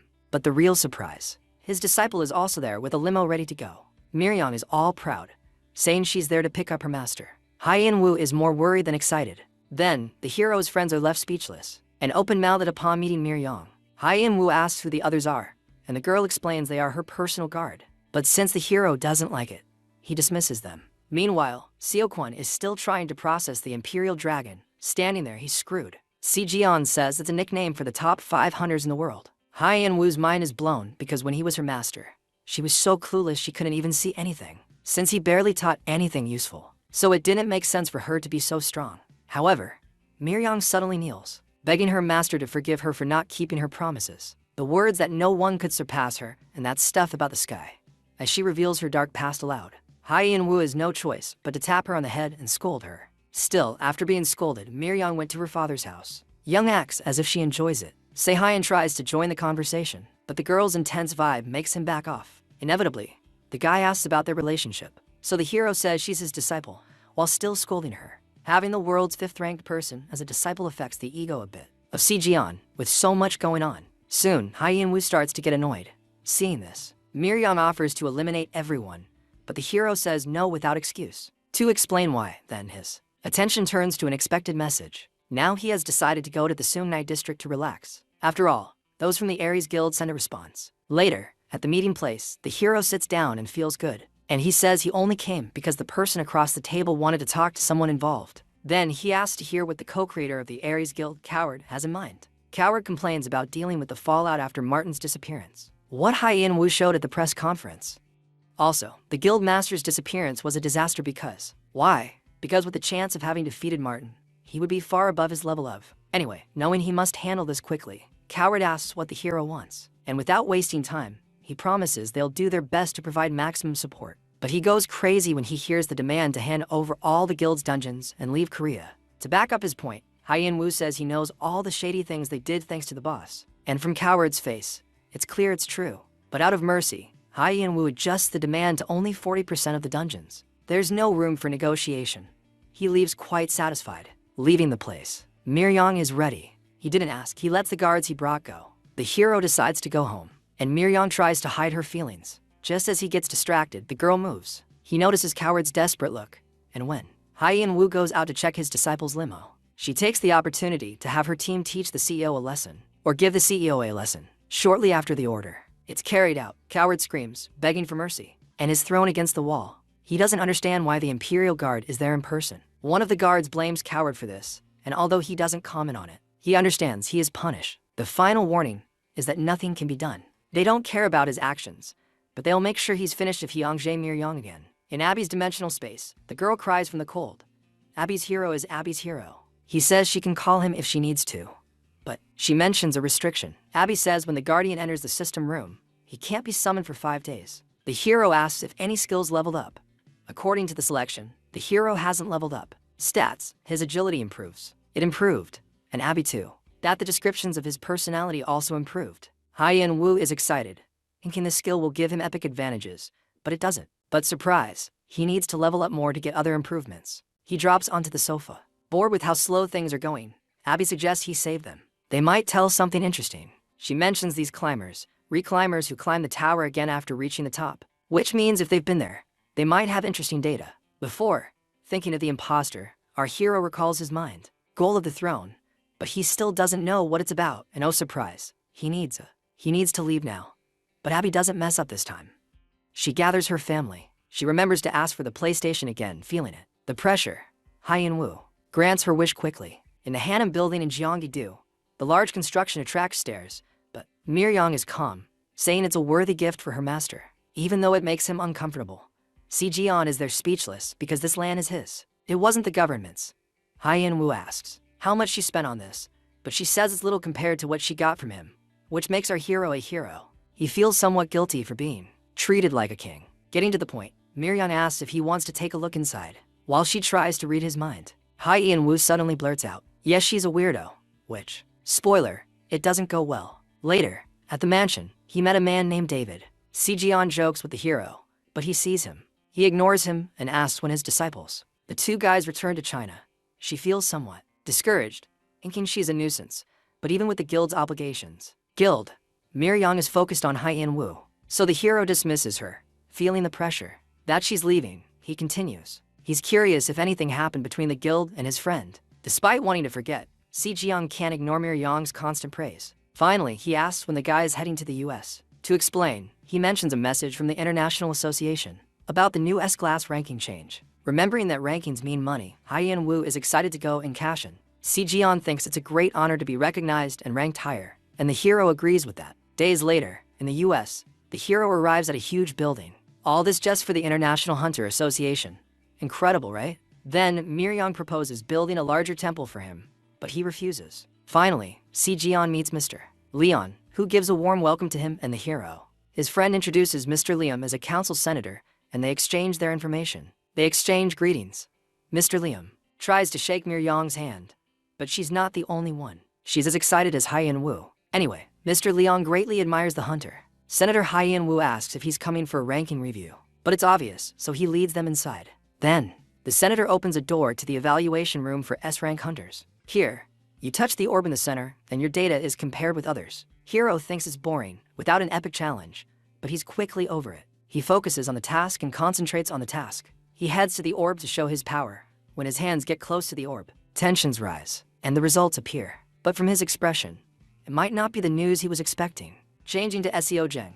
After a long effort, her team is celebrating a victory. But this time, the monsters were a higher level, leaving her exhausted. Maybe they got smarter, who knows? Seo Jeng decides to relax instead of stressing after all. Checking her phone, she sees news about the hero causing chaos again. Even with Ji-yeon nearby, she's worried because Hye-in-woo is no ordinary person. A few days ago, they debated delaying a labyrinth expedition with 2 weeks to go. Ahead, Seo-kwon and his friends agreed to take a break. Se-hoyen, already aware of the situation, asked if Se-hyun would join the hero. He also said he couldn't go.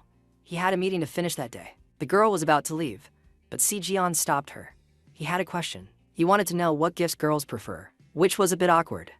I'm not going to lie. Days later, at the Aries Guild, the CEO of Aries, Coward faces a crisis. The group's shares fell after the leader's death, and all their cool stuff vanished. But his big headache is that Hyun-woo took 40% of their dungeons, making him lose his calm. In his rage, someone enters and he remembers he hates interruptions. The visitor reveals he is Mason, a big shot from the International Hunters team. Mason says he has a good relationship with Martin, whom Coward knows well. Mason comments that things look complicated, criticized, but instead of criticizing, he offers a friendly hug. He claims that Martin wants to help and would be angry to see his guild destroyed. To clarify, I'd like the situation to be clarified. Mason tells Coward to just follow him. Back to our hero, a message appears saying it cannot calculate. Annoyed, but the magic gadget keeps repeating the same thing. Liam is worried, so Si-jeon tries it and finds out his rank has dropped. At least it's not broken, but Liam is still confused. Miryong takes a deep breath to say something embarrassing, but Hyun-woo yells at her to shut up. Calming the hero, Liam reminds him there's a banquet soon, and since it's the International Hunter Association's birthday, he should relax. A bit of. Later, Hyun-woo eats snacks, calmly, leaving the drama of the orb. In the midst of the calm, everyone notices Rock, the tank hunter, third in S rank. Everyone is worried about Rak's reputation. Rock. Si-jeon tells Hyun-woo to calm down. Rock is famous, but not in a good way. They call him the killer hunter for shady things. Finally, Rock focuses on Hyun-woo and tells him to stop playing around. He's good at handling the arrogant, but the hero pushes his hand away, giving him back the shade. Rock has no choice but to teach him a lesson. Liam tries to stop the fight, shouting for Rock to calm down, but the hero dodges the first punch. From his expression, he's sure he won't be the one to regret it. With the Supreme Leader's fist, the wind throws the guy like a paper airplane. Then the hero jokes about hitting to hard, which enrages Rock even more. Si-jeon can't believe he's seeing the legendary tank's moves. Using his unbreakable immortality skill, Stable, Rock rips a piece of the floor, and throws it at the hero. But the guy doesn't flinch. He just destroys the thing with a wave of his arm. Rock used it as a distraction to get behind him, and land a heavy blow. The wind sweeps away several guests. Liam knows he has to stop this fight because he's falling into Mason's game. In the end, Rock boasts about landing the hit and destroying things. No one expected Hyun-woo to take it as a joke. The knight's punches were very tough. They barely tickled him, and now it's his turn. He's excited. Hyun-woo clenches his fist and throws a punch that breaks through Rock's defenses. Rock is still standing, but the moment Rock meets Rock, the hero is already behind him, ready to turn him into a punching bag. After a few solid punches that echo through the room, Si-jeon praises Rock's endurance for holding on after Hyun-woo's beating. But soon he falls to the ground, knocked down by the hero, who has barely tried. After all, Rock wasn't just any tank, but the third hunter in the world. Beating him in a test could mean he's the new number 3 in this creepy temple. Far from everything, behind those huge doors, there's a guy totally dedicated to powering up, super focused, and suddenly, someone appears, praising him as the ultimate demon, already mastering his epic move, Hyoma. Honestly, the guy wasn't surprised, and his master expected it too. For this guy who has mastered all martial arts from Kierman to Jompa, being called a genius is just another Tuesday. Then they ask him what the next step in his mission is. Epic. Without hesitation, the hunter is the most seen in history. The S-rank trainer, Mushin, says he will climb to the top to see his original master. After the drama at the association, the rumor spreads that Rock was defeated and is heard. Chen is like, meh, she's not surprised. Seo Kwon says, why worry about the main guy? But the girl fears his power trip will end badly. Destroying the hunter world with his own hands is surely not a problem. You'll annoy some people. Changing the subject, Seo Jang asks if her friend has heard any gossip about Si-jeon lately. Then he asks why. She says it could be a great benefit to the community to have a girlfriend, but he continued, she's acting very secretive about it. Meanwhile, Liam feels sorry for what the protagonist went through yesterday. After Liam left, Liam meets Liam. After that crazy day, the party was cancelled and Rock was taken by the rescue team, putting the party in the city center. The hero in the spotlight, Liam convinces the protagonist to go to a hotel. Once they're gone, Liam meets a man who tells him he can't go to a hotel. There, he wants a quick chat. The hero accepts, but first asks Miryong to stay put, which puzzles her and aggravates his conflict with the senator. Finally, after closing the door in his face, she feels discouraged. But even alone with him, there's an awkward vibe that bothers the guy. He thought she was sociable since she's always cheerful with Hyun-woo, but since that's not the case,